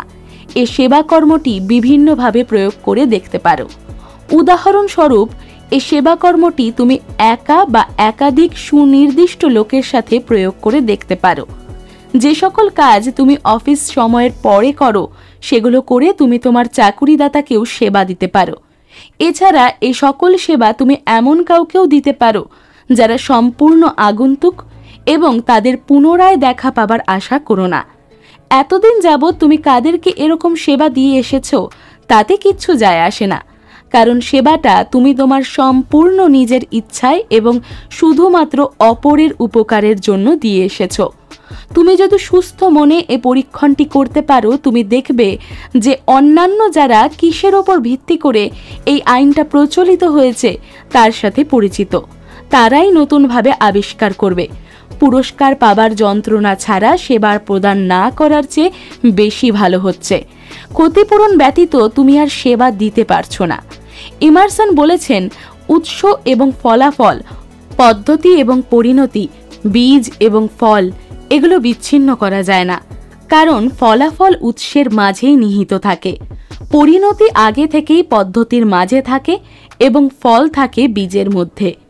যদি তুমি একজন অকৃতজ্ঞ প্রভুর অধীনে চাকরি করো, বেশি দিন চাকরি করো, ঈশ্বরের প্রতি ঋণী থাকো, প্রতিটি হাতের স্পর্শের জন্যই বিনিময় পাবে। তোমার পাওয়া যত দীর্ঘদিন স্থগিত থাকবে ততই তোমার জন্য মঙ্গল, কারণ চক্রবৃদ্ধি হারে সুদের ওপর আবার চক্রবৃদ্ধি হারে সুদ আরোপণ। এটাই সুদের হার এবং এরকমই অর্থ ভাণ্ডার ব্যবহারের নিয়ম। প্রকৃতির নিয়ম হচ্ছে কাজটি করো এবং তুমি শক্তি পাবে, কিন্তু যারা কাজটি না করে তারা শক্তিও পাবে না, মানুষ প্রতারিত হবে। এমন একটি বোকামিপূর্ণ কুসংস্কার নিয়ে সারা জীবন দুঃখ ভোগ করো, কিন্তু এটা একজন মানুষের জন্য অসম্ভব যে নিজেকে নিজে প্রতারণা করা ছাড়া অন্য কারো দ্বারা প্রতারিত হবে। আমাদের সব কেনাবেচা বা বিনিময়ের জন্য একটি তৃতীয় নীরব পক্ষ থাকে। প্রতিটি চুক্তিপত্রের শর্ত রক্ষার জন্য প্রকৃতি এবং মানবাত্মা অঙ্গীকারাবদ্ধ থাকে, যাতে সৎ সেবা প্রদানে কোনো ক্ষতি সাধন না হয়। যে পরীক্ষাটি করার জন্য তোমাকে অনুরোধ করা হয়েছে তার আগে এমারসনের ক্ষতিপূরণ বিষয়ক নিবন্ধটি পড়ে দেখবে, কারণ এটা পড়লে তুমি বুঝতে পারবে কেন তুমি পরীক্ষাটি করতে যাচ্ছ। হয়তো তুমি ক্ষতিপূরণ বিষয়টি আগেই পড়েছ, এটা আবার পড়ে নাও। একটি আশ্চর্য বিষয় হচ্ছে যে যতবার তুমি বিষয়টি পড়বে তোমার মনে হবে প্রতিবারই তুমি কিছু নতুন তথ্য লাভ করছো, তা আগে লক্ষ্য করনি। কয়েক বছর আগে পূর্বাঞ্চলীয় একটি কলেজে আমি একটি স্নাতক সমাপনী বক্তৃতায় আমন্ত্রিত হয়েছিলাম। সে সভায় আমি প্রাপ্য মজুরির তুলনায় বেশি পরিমাণ ও উন্নততর সেবা প্রদানের বিষয়টির গুরুত্ব উপস্থাপন করেছি। বক্তৃতা দেওয়ার শেষে সে কলেজের সভাপতি ও সচিব আমাকে মধ্যাহ্নভোজে আমন্ত্রণ জানালেন। আমাদের আহার গ্রহণকালে কলেজের সচিব তার সভাপতিকে বললেন, এ ভদ্রলোক কি করতে চাচ্ছেন আমি ভালো করে বুঝতে পেরেছি। তিনি প্রথমেই অন্যকে এগিয়ে যাওয়ার ব্যাপারে সহযোগিতা করার একটা উদাহরণ স্থাপন করতে যাচ্ছেন। তার সে সংক্ষিপ্ত আলোচনায় তিনি সাফল্যের বিষয়ে আমার দর্শন চিন্তাকে একটি প্রতীক হিসেবে বর্ণনা করলেন। এটা আসলেই সত্যি কথা যে অন্যের জীবনে সফলতা আনতে সাহায্য করাটাই তোমার জীবনে প্রকৃত সফলতা আনবে। প্রায় 10 বছর আগে আমি প্রচার বিষয়ক ব্যবসায় জড়িত ছিলাম। বর্তমান শিক্ষাক্রমের দৃষ্টিকোণে আমি আমার সমস্ত গ্রাহকদের সংগঠিত করেছি। বিভিন্ন চাহিদাপত্রের সাথে আমি আমার নামের শিরোনাম পাঠিয়ে আমি তাদের কাছ থেকে বিক্রয় বিষয়ক প্রচারপত্রগুলো পেতাম। যখন আমি কোনো প্রতিষ্ঠান থেকে বিক্রয়পত্র বা ছোট পুস্তিকা পেতাম, আমার ধারণা হতো এগুলো পড়ে আমার কাজের উন্নতি হবে। আমি এগুলো প্রেরকের কাছে পাঠিয়ে দিতাম এবং সাথে একটি চিঠি দিয়ে জানাতাম যে এগুলো অতি সামান্য কিছু প্রচারপত্র এবং এর চেয়ে আরও বৃহৎ আকারের কিছু পেলে আমার জন্য আরও ভালো হতো, আরও জানাতাম। একটি মাসিক পারিশ্রমিকের বিনিময়ে আমি নিয়মিত এ সকল কাজে আমার সেবা প্রদানে আগ্রহী। নিশ্চিতভাবেই এর মনোভাবই আমাকে নতুনভাবে সেবা প্রদান কাজের চাহিদা পেতে সাহায্য করল। একবার এমন হলো যে একটি প্রতিষ্ঠান একবার আমার ধারণা বা প্রক্রিয়াটিকে অসৎ উদ্দেশ্যে আমাকে কোনো পারিশ্রমিক না দিয়ে ব্যবহার করলো, কিন্তু ব্যাপারটি বরং আমার জন্য একটি সুবিধাজনক পরিস্থিতি সৃষ্টি করলো। ব্যাপারটা এভাবে, ওই প্রতিষ্ঠানের একজন ব্যক্তি যিনি আগেই প্রক্রিয়াটির সাথে পরিচিত ছিলেন, নিজেই একটি ব্যবসায় প্রতিষ্ঠান গড়ে তোলেন। তার পূর্ববর্তী প্রতিষ্ঠানে আমি পূর্ণ সেবার বিনিময়েও কোনো পারিশ্রমিক পেতাম না, এটা তিনি জানতেন। তিনি তার আগের প্রতিষ্ঠানের বেতনের দ্বিগুণের চেয়ে বেশি বেতনের প্রস্তাব দিয়ে আমাকে তাই নিয়োগ করলেন। এভাবে ক্ষতিপূরণ বিধিমালা প্রয়োগ করে আমি অসৎ লোকেদের জন্য কাজ করে যে পারিশ্রমিক হারিয়েছিলাম তা চক্রবৃদ্ধি হারে ফিরে পেলাম। আমি যদি লাভজনক একটি কাজের ক্ষেত্র খুঁজতাম, তাহলে এই সকল বিক্রয় পুস্তিকা নতুনভাবে লেখার মাধ্যমে আমি আমার সেবাদানের পরিসীমা বাড়াতে পারতাম। হয়তোবা আমি আরও অনেককে পেতাম যারা আমার ধারণা প্রয়োগ করে লাভবান হতো, কিন্তু আমাকে কোনো পারিশ্রমিক দিত না। সামগ্রিকভাবে লোকেরা এসব করতো না, কারণ তারা আমাকে উপযুক্ত পারিশ্রমিক দিয়ে কাজটি করালে অধিকতর লাভবান হতো এবং আমার সেবাটি সব সময়ের জন্য পেত। বহু বছর আগে ওহিও বেইটের ডেভেনপোর্টের পালামার স্কুলের ছাত্রদের একটি সম্মেলনে আমি বক্তৃতা করার আমন্ত্রণ পেয়েছিলাম।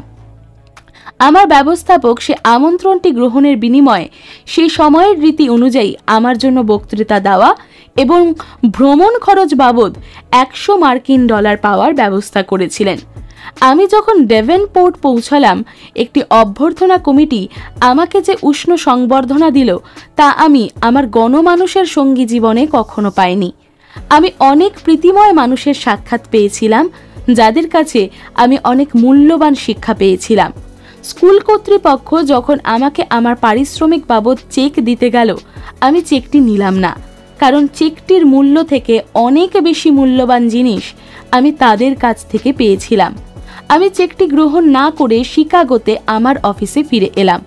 পরের দিন সকালে ডক্টর পালামার তার স্কুলের 2000 ছাত্রদের এক সম্মেলনে বললেন, আমি কোনো দৃষ্টিতে তার পারিশ্রমিকের চেক না নিয়েও বুঝে পেয়েছি এবং একথাও বললেন, গত 20 বছর ধরে আমি স্কুলটি পরিচালনা করে আসছি এবং বহু সংখ্যক বক্তাকে ছাত্রদের সম্মুখে বক্তৃতার জন্য এনেছি, কিন্তু একবার একজনকে প্রথম পেলাম যিনি তার প্রাপ্য চেকটি গ্রহণ করতে অস্বীকার করলেন, কারণ তিনি মনে করেছেন তিনি তার কাজের বিনিময়ে অন্য কোনোভাবে তার প্রাপ্যটি বুঝে পেয়েছেন। এই মানুষটি একটি জাতীয় সাময়িকীর সম্পাদক এবং আমি তোমাদের প্রত্যেককে তার সাময়িকীটি কিনতে উপদেশ দেব, কারণ তিনি এমন একজন গুণী মানুষ যার প্রতিটি উপদেশ তোমাদের ভবিষ্যৎ কর্মজীবনে প্রচুর সহায়ক হবে। আমি যে সাময়িকীটির সম্পাদক ছিলাম সেটার বিপরীতে এর পরের সপ্তাহের মাঝামাঝি আমি $6000 বেশি মূল্য পেয়েছি এবং পরের 2 বছরের মধ্যে সে 2000 ছাত্র এবং তার বন্ধুবান্ধবরা সাময়িকীটি কেনার জন্য আরও $50,000 বেশি মূল্য পাঠিয়েছে। তোমরা বলো, কোথায় এবং কিভাবে আমি মাত্র $100 এত লাভজনকভাবে বিনিয়োগ করতে পারতাম? শুধুমাত্র $100 পারিশ্রমিক নিতে অস্বীকার করার মাধ্যমে আমি আয় বাড়ানোর রীতিটিকে আমার পক্ষে কাজে লাগাতে পেরেছি। এ জীবনে আমরা দুটো বিশেষ সময়ের মধ্যে বাস করি। একটি হচ্ছে সে সময় যখন আমরা জ্ঞানকে সংগ্রহ, শ্রেণীবিন্যাস এবং সংগঠিত করি। অপর সময়টি হচ্ছে যখন আমরা স্বীকৃতির জন্য সংগ্রাম করি।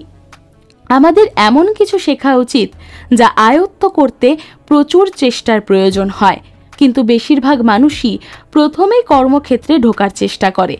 অন্যের সাহায্যে কাজে লাগতে পারে এমন কিছু শেখার পরও আমাদের সমস্যার সম্মুখীন হতে হয়। কিভাবে আমরা তাদের কাজে সাহায্য করতে পারি? আমরা সব সময়ই শুধুমাত্র প্রস্তুত নই, বরং আমাদের সেবাদানও করতে পারি। এই কথাটার বিশেষ কারণ হচ্ছে, যখনই আমরা কিছু একটা করি, আমরা অন্যকে এটা বোঝাবার বা প্রমাণ করার সুযোগ পাই যে আমাদের যোগ্যতা আছে এবং আমরা আরও একটু এগিয়ে আমাদের সব কর্মক্ষমতা আছে বলে স্বীকৃতি লাভ করতে পারি।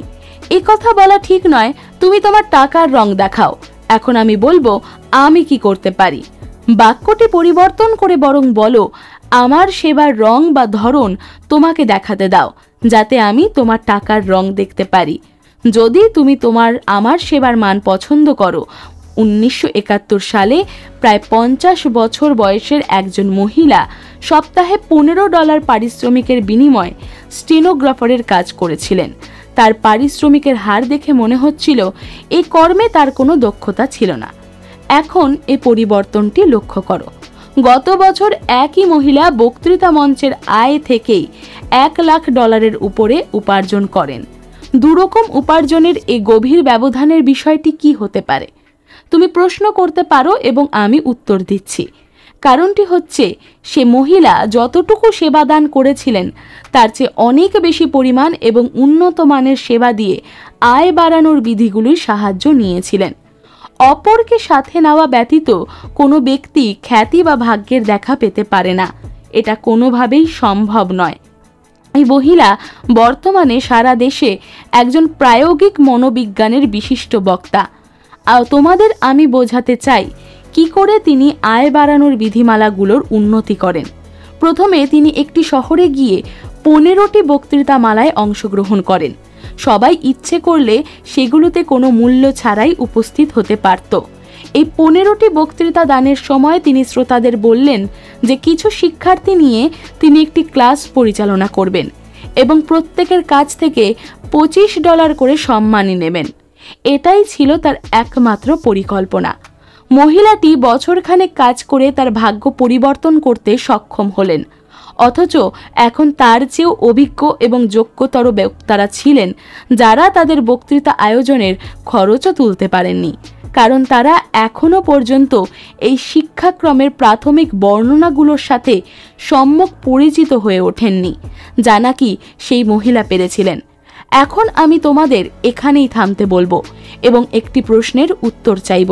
কোনো বিশেষ যোগ্যতা বা গুণ না থাকা সত্ত্বেও একজন 50 বছর বয়সী মহিলা আয় বাড়ানোর পদ্ধতি অনুসরণ করে একজন স্টেনোগ্রাফার হিসেবে সাপ্তাহিক মাত্র $15 উপার্জনকে বাড়িয়ে $1 লাখ উন্নীত করে একজন বক্তৃতাকারী হলেন।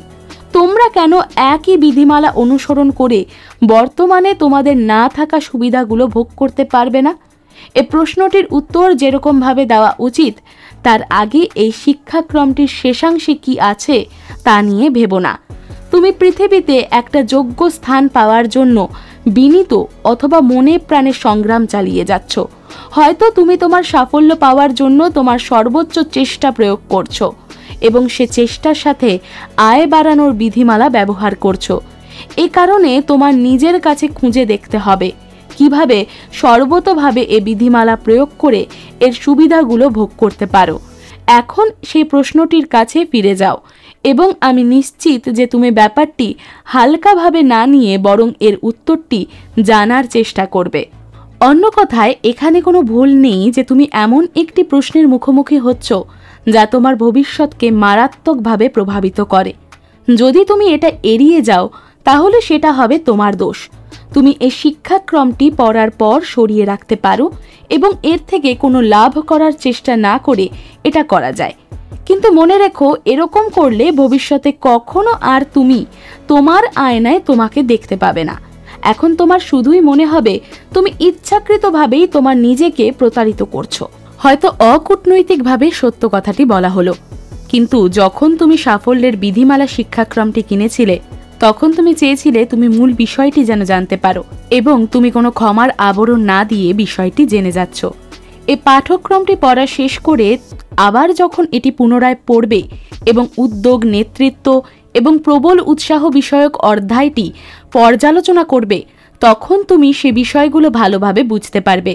ওই সকল পাঠসমূহ এবং এ পাঠটি পরিষ্কারভাবে তোমার কাজে শক্তিশালী উদ্যোগ নেওয়ার প্রয়োজনীয়তা বোঝায়। যাতে তোমার পারিশ্রমিকের চেয়ে বেশি পরিমাণ কাজ করতে সক্ষম হও। যদি তুমি এই 3টি পাঠ্যক্রমকে তোমার মনে দৃঢ়ভাবে গ্রহণ করো, তাহলে তুমি একজন পরিবর্তিত মানুষ হয়ে গড়ে উঠবে। তুমি কে অথবা তোমাকে কি নামে ডাকা হয় সে কথা বিবেচনা না করেই আমি এই বিবৃতিটি দিলাম। যদি এই সহজ ভাবটি তোমাকে রাগান্বিত করে, আমি খুশি হব, কারণ এতে বোঝা যায় যে তোমার পরিবর্তন আসতে পারে। এখন তুমি যদি এমন একজন লোকের পরামর্শ গ্রহণ করে লাভবান হও যিনি অনেক ভুল করেছেন যা তুমি কখনো করনি এবং যার কারণে তুমি জীবনের কিছু প্রাথমিক সত্যতার সন্ধান পেয়ে থাকো, তাহলে তোমার রাগ নিয়ন্ত্রণ করে তোমার নিজের দিকে দৃষ্টি দাও। যতক্ষণ পর্যন্ত তুমি তোমার যোগ্যতাপূর্ণ কাজে তোমাকে নিয়োজিত করতে পারো, যদি তুমি এটা করতে পারো, তাহলে তুমি পুরস্কার হিসেবে অত্যন্ত মূল্যবান কিছু লাভ করতে পারো। পারিশ্রমিকের চেয়ে বেশি পরিমাণ ও উন্নত মানের কাজ করার অভ্যাসে প্রসঙ্গ ছাড়া আমরা আরও একটি প্রধান বিষয়ের প্রতি মনোযোগ দিতে পারি, যেমন আমরা কোনো অনুমতি ছাড়াই এই কার্যক্রমের অভ্যাসটুকু চালিয়ে যেতে পারি। এ ধরনের সেবা কাজসমূহ তুমি তোমার নিজের উদ্যোগেই করতে পারো। এর জন্য কারোর অনুমতির কোনো প্রয়োজন নেই। যাদের জন্য তুমি এ সকল করে যাচ্ছ তাদের সাথে পূর্বের আলোচনারও কোনো প্রয়োজন নেই, কারণ এটা তোমার জন্য একটি বিশেষ সুবিধা যার উপর তোমার সম্পূর্ণ নিয়ন্ত্রণ রয়েছে। তুমি এমন অনেক কাজ করতে পারো যেগুলো তোমার উৎসাহ বাড়াবে, কিন্তু সেগুলোর বেশিরভাগের জন্যই অন্যের সহজ। তুমি যদি তোমার প্রাপ্য পারিশ্রমিকের তুলনায় কম পরিমাণ কাজ করো, তাহলে তোমার সেবা গ্রহীতাকে ত্যাগ করতে হবে, না হয় তোমার সেবা প্রদানের চাহিদা শেষ হয়ে যাবে। আমি চাই তোমরা এই বিশেষ অধিকারের গুরুত্ব অনুভব করো, যার ফলে তোমরা তোমাদের প্রাপ্য পারিশ্রমিকের চেয়ে বেশি পরিমাণ ও ভালো মানের সেবা দিতে পারো, কারণ এই ধারণাটাই তোমাদের ওপর কাজটি দায়িত্ব সহকারে শেষ করার তাগিদ যোগায়। এবং তুমি যদি এটা করতে না পারো, এর বিপরীতে তোমার কোনো যুক্তিসঙ্গত অজুহাত বা কারণ নেই যার জন্য তোমার জীবনের প্রধান লক্ষ্য ব্যাহত হতে পারে। একটি অত্যন্ত গুরুত্বপূর্ণ এবং কঠিন সত্য আমি শিখেছি যে প্রত্যেক ব্যক্তিরই উচিত তার নিজের কাছে কঠিন কর্মদাতা হওয়া। আমাদের সবাই আমাদের ঘাটতি নিয়ে অজুহাত খুঁজতে পারদর্শী। আমরা কোনো কিছুর মূল বিষয় এবং সত্য ব্যাপারটা খুঁজে পেতে চাই না, বরং আমরা সবসময় নিরপেক্ষ সত্য থেকে বেশি ভালোবাসি মধু মাখা তোষামদ বাক্য। এবং এখানেই নিহিত থাকে মানুষ ও পশুদের দুর্বল বোধ শক্তি। এছাড়াও যারা আমাদের উপকারের জন্য সত্যকে প্রকাশ করে দেয়, আমরা তাদের ঘোর বিরোধী। আমার জীবনযাপনের প্রথম দিকে আমি একটা প্রচণ্ড আঘাতের সম্মুখীন হয়েছিলাম। ব্যাপারটা ছিল, মানুষ এখনো সত্য বলার কঠিন অপরাধে প্রশ্নবিদ্ধ হয়ে থাকে। 10 বছর আগে পাওয়া একটা অভিজ্ঞতার কথা আমার মনে পড়ে। একজন লোক তার ব্যবসায় বিষয়ক স্কুল সম্পর্কে একটি বিজ্ঞাপন প্রচার করেছিলেন। তিনি বইটি আমাকে পড়তে দিয়ে এটার ওপর পর্যালোচনা করে আমার একটি মন খোলা মতামতের জন্য অনুরোধ করেছিলেন। আমি অত্যন্ত কষ্ট সহ্য করে বইটি আগাগোড়া পড়ে মন্তব্য করেছি যে বইটির বিষয়বস্তুর বর্ণনা দুর্বল। এতে আমার একটি বড় শিক্ষা হলো, সেই লোকটি এতই রাগান্বিত হলেন যে তার বইটি বিষয়ে আমার দৃষ্টিতে দেখতে বলার জন্য তিনি আমাকে কখনো ক্ষমা করেননি। তিনি আমাকে খোলা মনে বলতে অনুরোধ করলেন আমার সমালোচনাটি তা কী ধরনের ছিল। তিনি আসলে বলতে চাইলেন আমি বইটিতে প্রশংসাসূচক কোনো মন্তব্য পেয়েছি কিনা। এটাই মানুষের স্বভাব। আমরা সত্যিকারে যা করতে পারি তার চেয়ে অধিক চাটুকারিতা করি, এটা আমি জানি, কারণ আমিও মানুষ। এ সব কিছুই এটা বোঝানোর প্রস্তুতি যে তোমার ওপরে ধারণাটা চাপিয়ে দেওয়াটা আমার কর্তব্য যে তুমি যতটুকু করতে পারতে ততটুকু করতে পারোনি। এটা এই কারণে যে 8ম পাঠ্যক্রমে আত্মনিয়ন্ত্রণ অংশে তুমি যে সত্যগুলোর সন্ধান পেয়েছ তা তুমি যথেষ্ট পরিমাণে প্রয়োগ করনি, এবং তোমার নিজের ভুল ও ঘাটতির জন্য তোমাকে অভিযুক্ত করা। এটা করতে গেলে যথেষ্ট পরিমাণ আত্মনিয়ন্ত্রণ থাকা প্রয়োজন। এমন একটি লোক যার কর্মদক্ষতা এবং সাহস আছে, তাকে যদি তুমি $100 দাও যে তোমার অহংকার, নিজের প্রতি অতি বিশ্বাস এবং চাটুকারিতা এসব কিছু দূর করে দিতে পারে, যাতে তুমি তোমার নিজের জীবন চরিত্রের সবচেয়ে দুর্বল বিষয়গুলো অনুভব করতে পারো। তাহলেই লোকটিকে দেওয়া তোমার পারিশ্রমিক যথেষ্ট যুক্তিযুক্ত হবে। জীবনের চলার পথে আমরা অনেক বাধা বিপত্তি, উত্থান পতন অতিক্রম করে এগিয়ে যাই। আমাদের জয় পরাজয় অনুভব করি এবং এক পর্যায়ে পরাজিতও হই। এসবের কারণ হচ্ছে হয় আমরা এগুলো এড়িয়ে যাই অথবা জীবন থেকে শিক্ষা নিতে অস্বীকার করি। অন্যদেরকে তাদের নিজের আত্মপরিচয় খুঁজে দেখার কাজে সাহায্য করতে গিয়ে আমি আমার নিজের কিছু দুর্বলতা খুঁজে পেয়েছি। লজ্জায় আমি অভিভূত হয়ে যাই যখন আমি আমার অতীত নিয়ে চিন্তা করি এবং ভাবি আমি যখন নিজেকেই ভালো করে বুঝতে পারিনি তখন অন্যদের দৃষ্টিতে কি যে হাস্যকর ছিলাম। আমরা আমাদের নিজস্ব গর্বের দীর্ঘ ছায়ায় পথ চলি এবং মনে করি সেই ছায়াগুলোই আমাদের নিজস্ব সত্তা, অথচ অপরদিকে কিছু জ্ঞানী সত্তা যাদের আমরা দেখি তারা আমাদের দিকে করুণা এবং অবজ্ঞার দৃষ্টিতে তাকিয়ে থাকেন। একটু অপেক্ষা করো, আমি এখনো কথা শেষ করিনি। তোমাদের আত্মপরিচয় গভীরভাবে বিশ্লেষণ করে এর বিস্তারিত ব্যাখ্যা তোমাদের জানাবার জন্যই তোমাদের কাছ থেকে পারিশ্রমিক নিয়েছি। আমি যতটুকু পারি কাজটা এখনই করতে যাচ্ছি। তোমরা তোমাদের অতীতের পরাজয়ের কারণগুলো বের করতে পারোনি, শুধু তাই নয় বরং তোমরা এসবের জন্য অন্যদেরকে দায়ী করে আসছো। যখন বিষয়গুলো বা কাজগুলো তোমার পছন্দের না হতো তোমরা কারণগুলোর দায়িত্বভার না নিয়ে বলতে, না পড়ে থাক কাজটি, তারা যেভাবে কাজটি করতে বলছে সেটা তোমার পছন্দ নয়, কাজেই আমি কাজটি ছেড়ে দিয়ে যাচ্ছি। এ কথা অস্বীকার করো না। এখন আমি তোমাদের একটি গোপন কথা বলছি। তথ্যটি আমি আমার অনেক দুঃখ এবং গভীর মনের আঘাত ও অপ্রয়োজনীয় কঠিন আঘাত পেয়ে লাভ করেছি। কাজটি আয়ত্ত করা এবং কাজটির অসুবিধাগুলো দূর করা কঠিন ছিল, তথাপি কাজটি একেবারে ছেড়ে না দিয়ে কাজটির মাঝে তোমার যুক্ত থাকা উচিত ছিল। তাহলে তুমি সে জীবন সম্পর্কে অবহিত থাকতে এবং বুঝতে পারতে যে জীবন প্রকৃতপক্ষে প্রচুর সমস্যা এবং বাধা বিপত্তি অতিক্রম করার একটি দীর্ঘ পথ। একটি মানুষ তার নিজ পরিবেশে কতটুকু সঙ্গতিপূর্ণ এবং সব রকম বিরূপ পরিবেশে যে কোনো দায়িত্ব নিয়ে কাজ চালিয়ে যেতে পারে তার উপরই মানুষটির মূল্যায়ন নিখুঁতভাবে করা যায়। যে সমস্যাগুলো তার নিজের সৃষ্ট না হলেও কথাটি সত্য। এখন যদি তোমরা মনে করো যে আমি তোমাদের কঠিন কথা বলছি, আমাকে করুণা করো। তোমরা মনে রেখো তোমাদের শাস্তি দেওয়ার আগে আমি আমার নিজেকে আরো কঠোরভাবে শাস্তি দিয়েছি। এর আগে আমি এই সত্যটি জেনেছি যা আমি তোমাদেরকে তোমাদের ব্যবহার এবং পথ চলার জন্য নির্দেশ দিয়েছি। আমার কিছু সংখ্যক শত্রু রয়েছে, এর জন্য ঈশ্বরকে ধন্যবাদ। তারা ছিল অত্যন্ত কুৎসিত এবং নির্মম। তারা আমার সম্পর্কে এমন সব কথা বলতো যে আমার কতগুলো ঘাটতিপূর্ণ বিষয়কে ত্যাগ করতে আমি বাধ্য হয়েছিলাম। এসব দোষগুলির বেশিরভাগই আমার জানা ছিল না। আমার শত্রুদের সমালোচনার দ্বারা আমি লাভবান হয়েছি, যার বিনিময়ে আমাকে কোনো ডলার পরিশোধ করতে হয়নি। এটা আমি অন্যভাবে পরিশোধ করেছি। যাই হোক, মাত্র কয়েক বছর আগে এমারসন এসে অন করে কম্পেনসেশন নামক বইটি পড়ার সুযোগ পেয়ে আমি আমার কতগুলো তীব্র দোষ ত্রুটির কথা জানতে পারলাম। নিম্নের বর্ণিত অংশেই এই বিষয়ে বিশেষভাবে লেখা ছিল।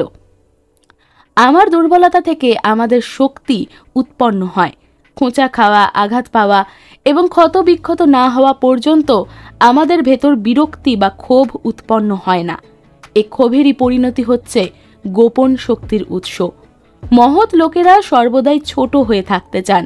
যখন তারা সুখ সুবিধার আরামদায়ক আসনে বসেন, তারা ঘুমিয়ে পড়েন। সকল বিক্রয় কর্মীরাই একথা মনে রেখে লাভবান হবে যে কেউই আমাদের অন্যেরা যা পেতে চায় না তা নিতে চাইবে না। যখন সে বিতাড়িত, অত্যাচারিত অথবা পরাজিত হয় তখন তার কিছু শেখার সুযোগ থাকে, যা সে নিজের প্রাপ্য বয়সে মেধার সাথে কাজে লাগাতে পারে। সে বিষয়টি আসলেই কি তা জানে, এর অজ্ঞতা সম্পর্কে অভিহিত হয়, তার অতি উচ্চ ধারণার অসঙ্গতি থেকে মুক্ত হয় এবং সত্যিকারের আধুনিকতা এবং নৈপুণ্যের অধিকারী হয়। জ্ঞানী ব্যক্তিরা সবসময়ই তাদের আক্রমণকারীদের ওপর ভরসা করে। তারা তার দুর্বল বিষয়গুলো চিহ্নিত করবে এটাই তার জন্য লাভজনক। অপবাদ প্রশংসা পাওয়ার চেয়ে নিরাপদ কোনো সংবাদপত্রে আমার পক্ষে বলাটা আমি ঘৃণা করি। যতক্ষণ পর্যন্ত আমার বিরুদ্ধাচারণ করা হয় আমি সফলতার নিশ্চয়তা বোধ করি, কিন্তু যখনই আমার সপক্ষে মিষ্টি কথার ছড়াছড়ি হয় আমার মনে হয় আমাকে শত্রুদের সম্মুখে অরক্ষিত রাখা হয়।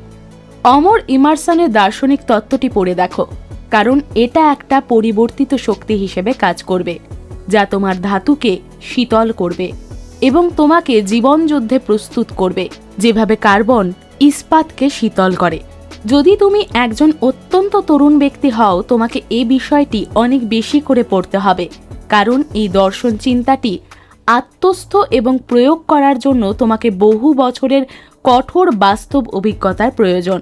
আমার উপদেশ হচ্ছে এই সকল সত্যগুলো ভালো করে বোঝার জন্য সাদা মাটা অভিজ্ঞতার উৎস না খুঁজে বরং আমার উপস্থাপিত অকূটনৈতিক বক্তৃতাগুলো থেকে বের করাই ভালো হবে। অভিজ্ঞতা এমন একটি শিক্ষক যার কোনো বিশেষ পছন্দ নেই। যখন আমি তোমাকে অভিজ্ঞতা নামক শিক্ষকের কাছ থেকে পাওয়া শিক্ষাকে ব্যবহার করে লাভবান হতে অনুমতি দিই তখন আমি তোমার প্রতি পক্ষপাতিত্ব দেখতে কার্পণ্য করি না। সেটা আমাকে আমার বাবার কথা মনে করিয়ে দেয়। যখন বনের মধ্যে তিনি আমাকে দিয়ে তার কাজ করিয়ে নিতেন, কাজ করার আগে সবসময় এ উৎসাহ যোগানো দার্শনিক বাক্যটি উচ্চারণ করতেন, পুত্র, তোমাকে কাজ করতে দিয়ে তোমার চেয়ে আমি বেশি কষ্ট পাচ্ছি। এভাবেই আমার এখন বিষয়টি সম্ভাব্য উপযোগিতা প্রয়োগ না করে এবং বিষয়টির ওপর ভাষা আলোচনা না করে পাঠ্যক্রমটি শেষ করতে যাচ্ছি। এখন আমার বহুদিন আগের একটি প্রেম কাহিনীর কথা মনে পড়ল। এটার মধ্য দিয়ে আমি এই শিক্ষাটির পাঠ্যক্রমের বিষয়টি তোমাদের বোঝাতে পারবো। কাহিনীটির ঘটনাস্থল ছিল 2000 বছর আগে প্রাচীন রোমের অ্যান্টিওচ নামক শহরে। তখন বড় শহর জেরুজালেম এবং জুদেয়া নামক দেশের সমস্ত ভূমি অত্যাচারী রোম সাম্রাজ্যের অধীনে ছিল। গল্পটির তারকা পুরুষ ছিলেন বেনহুর নামে একজন ইহুদি। তাকে মিথ্যে অভিযোগে অভিযুক্ত করে কঠোর শাস্তি দেওয়া হলো।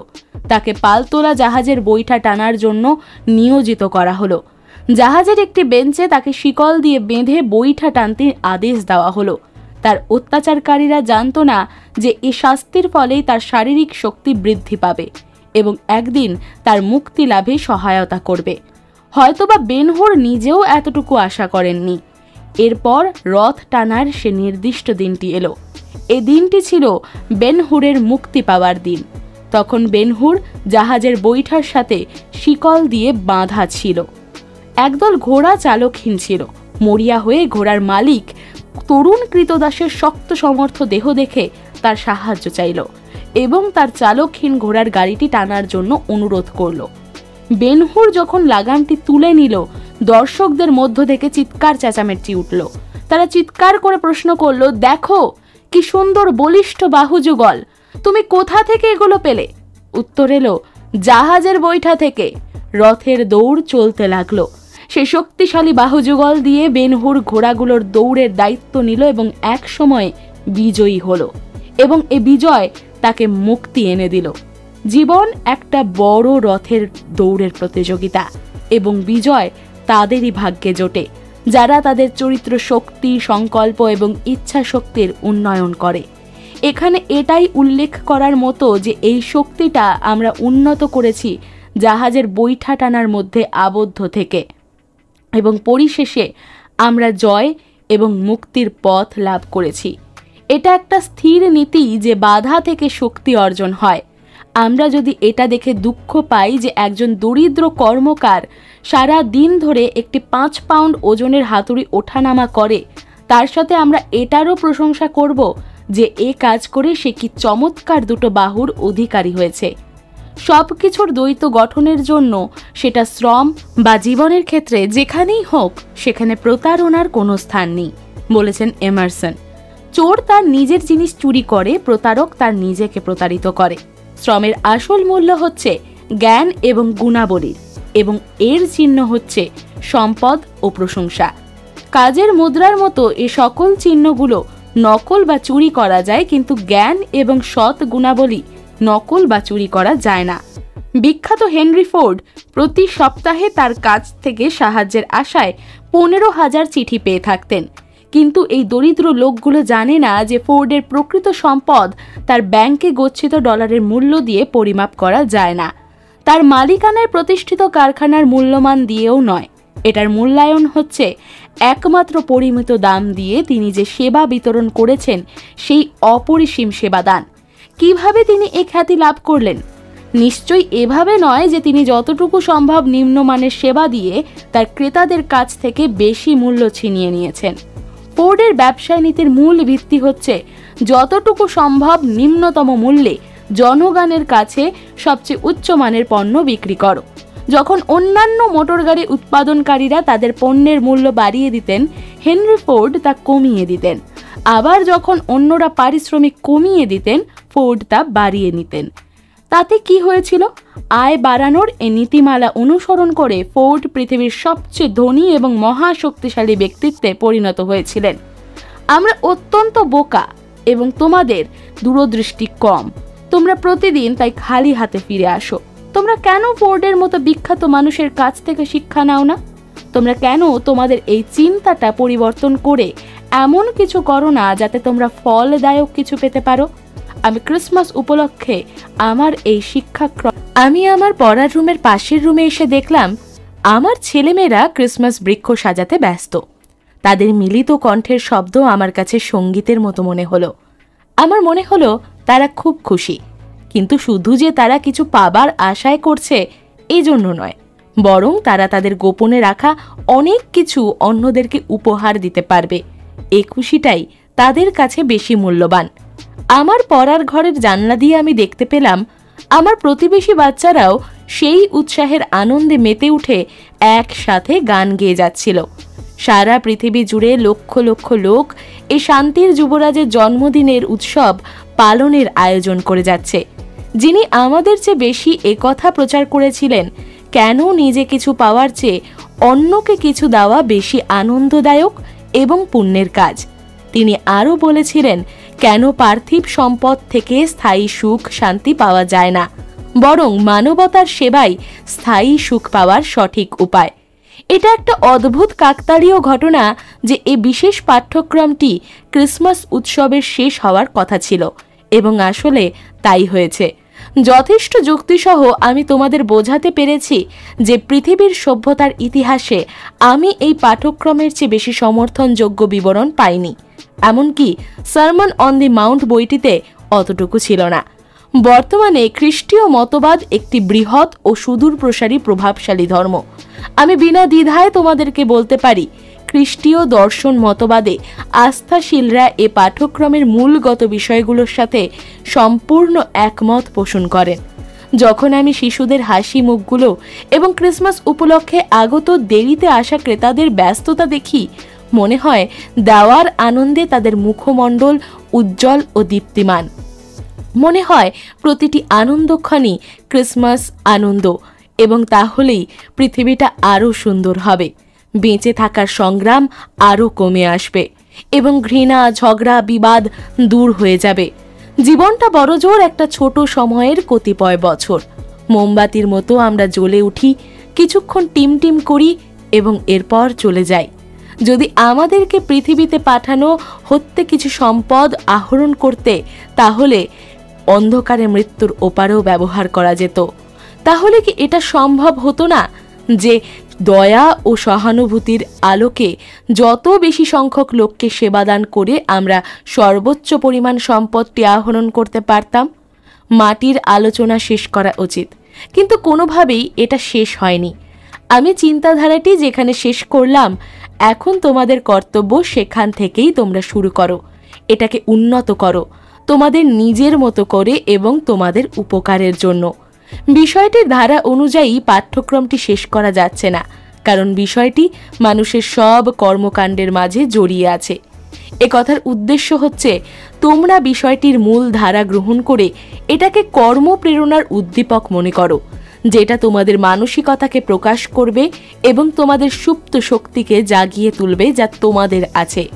পাঠ্যক্রমটি তোমাদের শিক্ষা দেওয়ার জন্য লেখা হয়নি, বরং এটা মনে করা হয়েছে তোমাদের নিজেকে শিক্ষা দেওয়ার অনুপ্রেরণার জন্য, যা জীবনের একটি বড় সত্য। তোমাদের মনের ভেতর যে শক্তি নিহিত আছে সেগুলো সত্যিকার অর্থে খুঁজে বের করা, পরিকল্পনা ও উন্নয়নের জন্য বিষয়টিকে শিক্ষার উৎস মনে করা হয়েছে। যখন তুমি যে কাজে দক্ষ তার মধ্যে থেকে সর্বোচ্চ মানের সেবা কর্মটি দিতে পারো, যার জন্য প্রত্যেকবারই তোমাকে পূর্ববর্তী চেষ্টার শেষ প্রান্তে যেতে হয়েছিল, তখনই তোমার শিক্ষার সর্বোচ্চ শিখরে পৌঁছানোর যোগ্যতা হবে। সুতরাং যখন তুমি তোমার কাজের জন্য যে পারিশ্রমিক পাও তার তুলনায় বেশি পরিমাণ ও উন্নত মানের কাজ ও সেবা দিতে পারো, তখন তুমি এ চেষ্টার ফলে যে কোনো ব্যক্তির চেয়ে লাভবান হও। একমাত্র এ মাত্রার সেবা প্রদান করেই তুমি তোমার পছন্দের প্রচেষ্টাকে দক্ষতা অর্জনে নিয়ে যেতে পারো। এ কারণেই তোমার প্রধান লক্ষ্য হওয়া উচিত সব প্রচেষ্টা যেন তোমার পূর্ববর্তী সাফল্যের মাত্রা অতিক্রম করে যায়। এই বিষয়টি তোমার দৈনন্দিন অভ্যাসে পরিণত করো এবং নিয়মিত খাবার গ্রহণের মতো এটাও নিয়মিতভাবে অনুসরণ করো। এই নিয়মকে কাজে পরিণত করো যাতে তোমার যা পারিশ্রমিক তার চেয়ে বেশি পরিমাণ এবং আরও উচ্চমানের সেবা দিতে পারো। লক্ষ্য করে দেখো, তুমি কিছু বুঝে ওঠার আগেই দেখবে পৃথিবীর সবাই তুমি যা করছো ইচ্ছাকৃতভাবেই তোমাকে তার চেয়ে বেশি দিচ্ছে। চক্রবৃদ্ধি সুদের ওপর আবার চক্রবৃদ্ধি সুদ হচ্ছে একটা অঙ্কের অর্থ, যেটা তুমি তোমার সেরকম কাজের বিনিময়ে পাবে।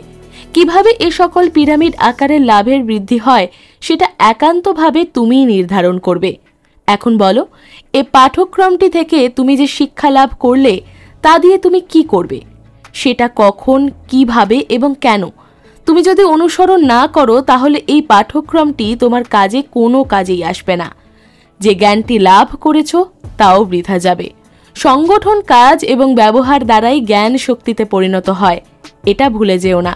তোমাকে যে কাজের জন্য পারিশ্রমিক দেওয়া হয় তার চেয়ে বেশি পরিমাণ কাজ না করলে তুমি নেতা হতে পারবে না, কারণ তোমার পছন্দের পেশায় নেতৃত্বের উন্নয়ন ছাড়া তুমি সফল হতে পারবে না। একজন লোক তখনই গ্রহণযোগ্য এবং বিশ্বাসযোগ্য হয় যখন সে পণ্য সরবরাহ করার পূর্বে মানুষের সেবা করার অঙ্গীকার করে। কর্মসূচি পরিকল্পনাকারী রচয়িতার সাথে অধ্যায় শেষ পরিচিতি। শক্তি এমন একটি বস্তু যা দিয়ে পৃথিবীর যা চাও তাই পেতে পারো। শক্তি প্রয়োগ করে সাফল্য অর্জন করা যায়। উপরের ছবিতে শক্তি দুরকম রূপ দেখা যায়। বাম দিকে তুমি দেখতে পাও শারীরিক শক্তি, যা প্রকৃতি থেকে পাওয়া। এটা করা হয়েছে নায়াগ্রা জলপ্রপাতের ওপর সংঘটিত বৃষ্টির বিন্দু ঢেলে। মানুষ এ শক্তি উৎপাদন পদ্ধতি প্রস্তুত করেছে। ডান দিকের দৃশ্যে তুমি দেখতে পাচ্ছ আরেকটি বিস্তৃত শক্তির রূপ। এটা করা হয়েছে মানুষের মনের মিলিত সহযোগিতা ও সমন্বয় দ্বারা। লক্ষ্য করে দেখো, মিলিত শব্দটার ওপর বিশেষ গুরুত্ব দেওয়া হয়েছে। ছবিতে দেখতে পাচ্ছ একদল লোক একটি আধুনিক ব্যবসায় প্রতিষ্ঠানের অফিস ঘরে পরিচালকের টেবিলে বসে আছেন। দলের পেছনে স্থাপিত শক্তিশালী দেহটি প্রধান পরিকল্পনাকারীর কথা মনে করিয়ে দিচ্ছে। এটা হয়তো এজন্য করা হয়েছে মানুষ যেন নির্ভুল ও মিলিত চিন্তাধারায় একটি সুনির্দিষ্ট উদ্দেশ্য নিয়ে কাজ করতে পারে। ছবিটি পর্যবেক্ষণ করো। এখানে বোঝানো হচ্ছে মানুষের জানা সবচেয়ে বড় শক্তি। মনের দ্বারা মানুষ পৃথিবীর বহু আকর্ষণীয় বস্তু সম্বন্ধে জানতে পেরেছে। যে পৃথিবীতে আমরা বাস করি তার বাতাস, ইথার এবং মহাশূন্য এবং লক্ষ লক্ষ গ্রহ তারকা সবই আমরা জেনেছি। একটি ছোট্ট যন্ত্র কৌশল দিয়ে প্রস্তুত স্পেকট্রোস্কোপ দিয়ে আমরা 93 লক্ষ মাইল দূরে অবস্থিত সূর্যকে কি দিয়ে তৈরি হয়েছে মানুষ তাও আবিষ্কার করতে পেরেছে। আমরা অনেক যুগ পার হয়ে এসেছি, যেমন প্রস্তর যুগ, লৌহ যুগ, তাম্র যুগ, ধর্মীয় গোঁড়া যুগ, বৈজ্ঞানিক গবেষণার যুগ, শিল্প যুগ এবং সবশেষে আমরা এখন প্রযুক্তি ও চিন্তার যুগে প্রবেশ করেছি। মানুষ অন্ধকার যুগের পশ্চাৎপদ সময় পেরিয়ে চিন্তা শক্তির প্রয়োজনীয় অনেক কিছু লাভ করেছে। 10,000 বছরের বেশি সময় ধরে একদিকে অজ্ঞতা, কুসংস্কার এবং ভয়ভীতি এবং অপরদিকে বুদ্ধিমত্তার মাঝে সংঘর্ষ চলছিল। এর ফলে মানুষ কিছু প্রয়োজনীয় জ্ঞান লাভ করেছিল। অন্যান্য জ্ঞান বিষয়ক ক্ষুদ্র অংশগুলোর মাঝে তারা এটাও আবিষ্কার করে শ্রেণীবিভাগ করেছিল যে কঠিন পদার্থের উপকরণগুলো কি দিয়ে গঠিত হয়। আলোচনা, বিশ্লেষণ এবং তুলনা করে মানুষ আবিষ্কার করেছে সৌরমণ্ডলের বৃহত্তর রহস্য। যেমন সূর্য ও পৃথিবীর আয়তনের চেয়ে 10 লক্ষ গুণ আয়তনের নক্ষত্ররাজি কিভাবে কাজ করে আসছে। অপরদিকে মানুষ আবিষ্কার করেছে বস্তুর ক্ষুদ্রত্ব নিয়ে, কিভাবে সেগুলো অণু, পরমাণু এবং ইলেকট্রনে পরিণত হয়। পরমাণু এতই অভাবনীয়ভাবে ক্ষুদ্র যে একটি ধূলিকণা লক্ষ লক্ষ পরমাণু ধারণ করে। অণু এমন বস্তু যে তার মাঝে পরমাণু ধারণ করে, তারা বস্তুর ক্ষুদ্র অংশ এবং একটি চলমান বৃত্তাকার চতুর্দিকে বিদ্যুতের গতিতে পরিভ্রমণ করে। ব্যাপারটা এমন যেভাবে পৃথিবী এবং অন্য গ্রহ অনন্তকাল ধরে সূর্যের চারিদিকে ঘুরতে থাকে। অপরদিকে পরমাণু হচ্ছে ইলেকট্রন দিয়ে গঠিত, যা সব সময় দ্রুত গতিতে থাকে। সুতরাং এটা বলা যায় যে প্রতিটি জলবিন্দু এবং ধূলিকণার মাঝেই নিহিত আছে সমস্ত বিশ্বমণ্ডল কিভাবে একই নিয়মে চালিত হয়। কি চমৎকার, কি বিস্ময়কর! এসব জিনিসের সত্যতা আমরা কবে বুঝবো, কিভাবে বুঝবো? বুঝতে পারবো মনের সাহায্যে। এই সকল বিষয় সম্পর্কে তুমি একটি ছোট্ট ধারণা পেতে পারো যদি তুমি এভাবে চিন্তা করো। তুমি একটি মাংসের কাটলেট খেতে বসেছ, তখন যদি চিন্তা করো বুঝবে যে কাটলেট তুমি খাচ্ছ, যে প্লেটে তুমি খাচ্ছ এবং যে টেবিলে তুমি খেতে বসেছ এবং যে বাসনপত্রে তুমি খাচ্ছ সবই একই বস্তুতে তৈরি, এবং সেটা হচ্ছে ইলেকট্রন। বাস্তব এবং বস্তু জগৎ নিয়ে চিন্তা করে দেখো। যখন একটি সর্ববৃহৎ তারকা মহাকাশে ভেসে বেড়ায় অথবা একটি ক্ষুদ্র ধূলিকণা ভূমিতে পড়ে থাকে, ভাববার বিষয়টি হচ্ছে সমস্ত ব্যাপারটা অণু, পরমাণু এবং ইলেকট্রনের একটি সুগঠিত সংগ্রহ। মানুষ বিশ্বব্রহ্মাণ্ডের বাস্তব সত্যটা সম্পর্কে বেশি জানে। পরবর্তী বৈজ্ঞানিক আবিষ্কারটি যা এখনও সত্য তা হচ্ছে প্রত্যেকটি মানুষের মস্তিষ্ক একটি প্রচার এবং গ্রহণ যন্ত্র বিশেষ। আরও জানার বিষয় হচ্ছে প্রত্যেকটি মস্তিষ্কের চিন্তার কম্পন অন্য সবকটি মস্তিষ্ক গ্রহণ করে। এটার অর্থ বুঝতে পারে যদি সে মস্তিষ্কগুলো প্রচার করা মস্তিষ্কের তথ্যের সাথে একই ছন্দে বাঁধা থাকে। পৃথিবীর বাস্তব নীতিগুলো সম্পর্কে মানুষ কিভাবে জ্ঞান আহরণ করলো, সে কিভাবে জানতে পারলো তার আসার পূর্বে কি হয়েছিল এবং পূর্বের সভ্যতাহীন সময়ে কি হয়েছিল।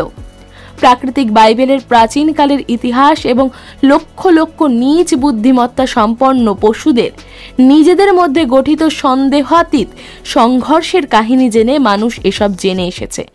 প্রস্তর যুগের দীর্ঘ সময়ের বিবরণ পড়ে মানুষ হাড়, কঙ্কাল, পায়ের ছাপ এবং অন্যান্য নির্ভুল ঘটনার কথা জানতে পেরেছে। এগুলো সবই প্রকৃতি মাতা রেখে দিয়েছেন যাতে মানুষ অবিশ্বাস্য সময় ধরে এগুলো পরিদর্শন করতে পারে। বর্তমানে মানুষ প্রাকৃতিক বাইবেলের অপর অংশের প্রতি মনোযোগ দিচ্ছে, যেখানে লেখা আছে মানুষের চিন্তা ও কল্পনার রাজ্যে বিরাট মানসিক সংঘর্ষের বিষয়াবলী, যেখানে লেখা আছে ইথার সম্পর্কে সীমাহীন বিবরণ, যা মানুষের চিন্তা সূত্র থেকে বের হয়ে এসেছে। প্রাকৃতিক বাইবেলের এই বৃহৎ ধারণাগুলো এ পর্যন্ত কোনো মানুষ পরিবর্তন করতে পারেনি। এই সমস্ত তথ্যগুলো ইতিবাচক এবং শীঘ্রই এগুলোর ব্যাখ্যা করা যাবে। এখানে কোনো সন্দেহ নেই যে এসব তথ্যের ভেতর কোনো সংযোজন বা বিয়োজন করার কোনো অধিকার মানুষের নেই। শিক্ষার প্রচলনকে ধন্যবাদ যে বর্তমানে প্রাকৃতিক বাইবেলের বিশ্লেষণ শুরু হয়েছে। সমস্ত বাইবেলের মধ্যে শ্রেষ্ঠ বাইবেল গ্রন্থে মানুষের দীর্ঘ ও বিপজ্জনক সংগ্রামের কথা লেখা আছে। এই পাঠ্যক্রমটির অথর্স ভিজিট অংশে 6টি প্রাথমিক ভীতি যারা আংশিকভাবে অতিক্রম করতে পেরেছে এবং যারা সাফল্যের সাথে কুসংস্কার এবং অজ্ঞতাকে জয় করেছে তারা প্রাকৃতিক বাইবেলেই তা পেয়েছে। লেখাগুলো পড়ে দেখতে পারো। সম্ভবত সমগ্র পৃথিবীতে তখন মাত্র 1000 লোকেরও কম সংখ্যক লোক রয়েছে যারা বর্তমান বাইবেলের তথ্যগুলো সম্পর্কে প্রাথমিক ধারণা পোষণ করে। বর্তমানে হয়তো সমস্ত পৃথিবীতে 100রও কম লোক রয়েছে যারা বর্তমান রসায়ন সম্পর্কে কোনো কিছুই অবগত নয় এবং কোনোদিন শোনেওনি। 2 বা ততোধিক মন একত্রে মিশ্রণ করা যায় শুধুমাত্র নিখুঁত মিল বজায় রেখে। এটা এমনভাবে করতে হবে যে আরও একটি তৃতীয় মনের সৃষ্টি হবে, যার থাকবে অতিমানবিক শক্তি, যে শক্তি বলে চিন্তার কম্পন শক্তি অনুভব করতে পারবে। ইথার বিষয়ক চিরস্থায়ী তথ্যাবলিতে এ সকল বিবরণ লেখা রয়েছে এবং বর্তমানেও আছে। নতুন আবিষ্কৃত বেতার নীতিটি আগের নীতিটি ভুল প্রমাণ করে বিজ্ঞানীদের নতুন পরীক্ষণ কাজ চালাতে অনুপ্রেরণা জুগিয়েছে। যখন তারা এই গবেষণা ক্ষেত্রটি থেকে বেরিয়ে আসবে, আমাদের বুঝতে পারবে আগামীকালের মনের অবস্থার তুলনায় আমরা আজ যা বুঝতে পারি এটা ঠিক একইভাবে তুলনা করা যায়। একটি ক্ষুদ্র কীটের বুদ্ধিমত্তার সাথে একজন জীব বিজ্ঞানীর বুদ্ধিমত্তা, যিনি প্রাণীদের সম্পূর্ণ জীবন সম্পর্কে অধ্যয়ন করেছেন, যার মধ্যে রয়েছে ক্ষুদ্রতম এককোষী প্রাণী থেকে মানুষ পর্যন্ত। এখন একটি ছোট আলোচনা করা যাক বর্তমানে বেঁচে থাকা কিছু সংখ্যক বড় মাপের মানুষ সম্পর্কে, যারা সঠিক মিল বজায় রেখে 2 বা ততোধিক মনের মিশ্রণে শক্তির ব্যবহার করতে পেরেছেন। আমরা এখন 3 জন খ্যাতিমান ব্যক্তির কথা আলোচনা করব, যারা তাদের নিজ নিজ ক্ষেত্রে উচ্চ সফলতায় আরোহণ করেছেন। তারা 3 জন হচ্ছেন হেনরি ফোর্ড, টমাস এডিসন এবং হার্ভে ফায়ারস্টোন। 3 জনের মধ্যে হেনরি ফোর্ড হচ্ছেন সবচেয়ে শক্তিশালী ব্যক্তিত্ব, যার অর্থনৈতিক শক্তি উল্লেখযোগ্য। মিস্টার ফোর্ডকে এখন পৃথিবীর সবচেয়ে শক্তিশালী মানুষ মনে করা হয় এবং তার আগে তার মতো এত শক্তিমান পুরুষ কেউই ছিল না। তার শক্তি এতই বেশি ছিল যে তিনি যা কিছু আশা করতেন সবই লাভ করতে পারতেন। তার কাছে লক্ষ লক্ষ ডলার আয় করা ছিল খেলার বস্তুর মতো। শিশুরা ধূলিকণা দিয়ে যে ধূলি টানেল তৈরি করে তার উপার্জন এর চেয়েও সহজতর ছিল। মিস্টার এডিসনের অন্তর্দৃষ্টি প্রাচীন প্রাকৃতিক বাইবেলের প্রতি এতই প্রকট ছিল যে তার চেয়ে বেশি কেউই প্রাকৃতিক নিয়মাবলী এত দূরভাবে মানব কল্যাণে ব্যবহার করতে পারেনি। তিনি সেই ব্যক্তি যিনি একটি সূচের মাথা ও এক টুকরো মোম একত্রিত করে মানুষের কণ্ঠস্বর ধারণ ও সংরক্ষণ করতেন। তিনিই প্রথমে বিজলি ব্যবহার করে আমাদের বাড়িঘর ও রাস্তাঘাট আলোকিত করার উপায় বের করেন। এটা করেছিলেন তিনি এমন প্রক্রিয়ায় যা উত্তপ্ত হয়ে আলোকের আভা বিতরণ করে। তিনি ক্যামেরা যন্ত্র আবিষ্কার করে এটার মাধ্যমে আধুনিক চলমান ছবির প্রযুক্তির প্রচলন করেন। মিস্টার ফায়ারস্টোনের শিল্প উন্নতি এত সুপরিচিত ছিল যে তার কোনো উল্লেখের প্রয়োজন নেই। তার ডলার অর্জন এতই দ্রুত পরিসরে বৃদ্ধি লাভ করেছিল যে মোটর ব্যবসার জগতে তার নাম মুখে মুখে প্রচলিত ছিল। তাদের 3 জনই কোনো মূলধন ছাড়াই তাদের ব্যবসায় ও পেশা জীবন শুরু করেছিলেন, কিন্তু প্রাকৃতিক শিক্ষাই তাদের শিক্ষা হিসেবে গ্রহণ করা হয়েছিল। মনে হয় তাদের 3 জনের মধ্যে মিস্টার ফোর্ডের শুরুটাই ছিল সবচেয়ে বিনম্র।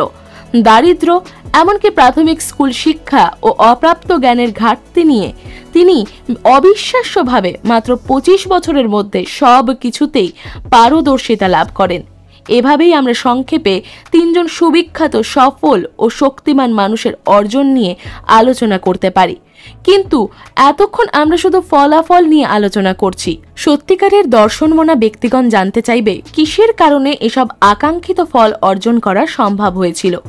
এটা খুবই সাধারণ জ্ঞান যে মিস্টার ফোর্ড, মিস্টার এডিসন এবং মিস্টার ফায়ারস্টোন একে অন্যের ব্যক্তিগত বন্ধু ছিলেন এবং প্রত্যেক বছরই তারা স্বাস্থ্য পুনরুদ্ধার ও বিশ্রাম লাভের জন্য বনভ্রমণে যেতেন। কিন্তু সাধারণভাবে চিন্তা করা যায় না যে এই 3 জনের কেউই এটা জানতেন না যে এই 3 জন লোকের প্রত্যেকের মাঝেই একটা মিলের বন্ধন ছিল, যার ফলে প্রত্যেকের মাঝেই একজন করে কর্ম নিয়ন্ত্রক সৃষ্টি হয়েছিল এবং প্রত্যেকেই সেটা ব্যবহার করেছিলেন। ক্রোধ বা জেদ বা প্রভাবিত অতিমানবিক ক্ষমতা সম্পন্ন এবং শক্তির উৎসকে গ্রহণ করার তাৎক্ষণিক প্রবণতা, এমন একটি মনের সাথে বেশিরভাগ মানুষই পরিচিত নয়। এই বিবরণটি আমরা পুনরায় উপস্থাপন করছি যে 2 অথবা 3টি মনের মিলিত প্রভাবে 12 অথবা 13টি মনের মিল সবচেয়ে ভালো সংখ্যা। একটি মনের সৃষ্টি হয় যা ইথারের কম্পনের সাথে একই ছন্দ বা সুরের সঙ্গত রেখে সেই সূত্র থেকে যে কোনো বিষয়ের ওপর সাদৃশ্য চিন্তা যোগান দিতে পারে। মনের মিলের মাধ্যমে ফোর্ড, এডিসন এবং ফায়ারস্টোন একজন কর্ম নিয়ন্ত্রক সৃষ্টি করলেন, যা তাদের 3 জন প্রত্যেকের চেষ্টার সাথে যুক্ত হলো।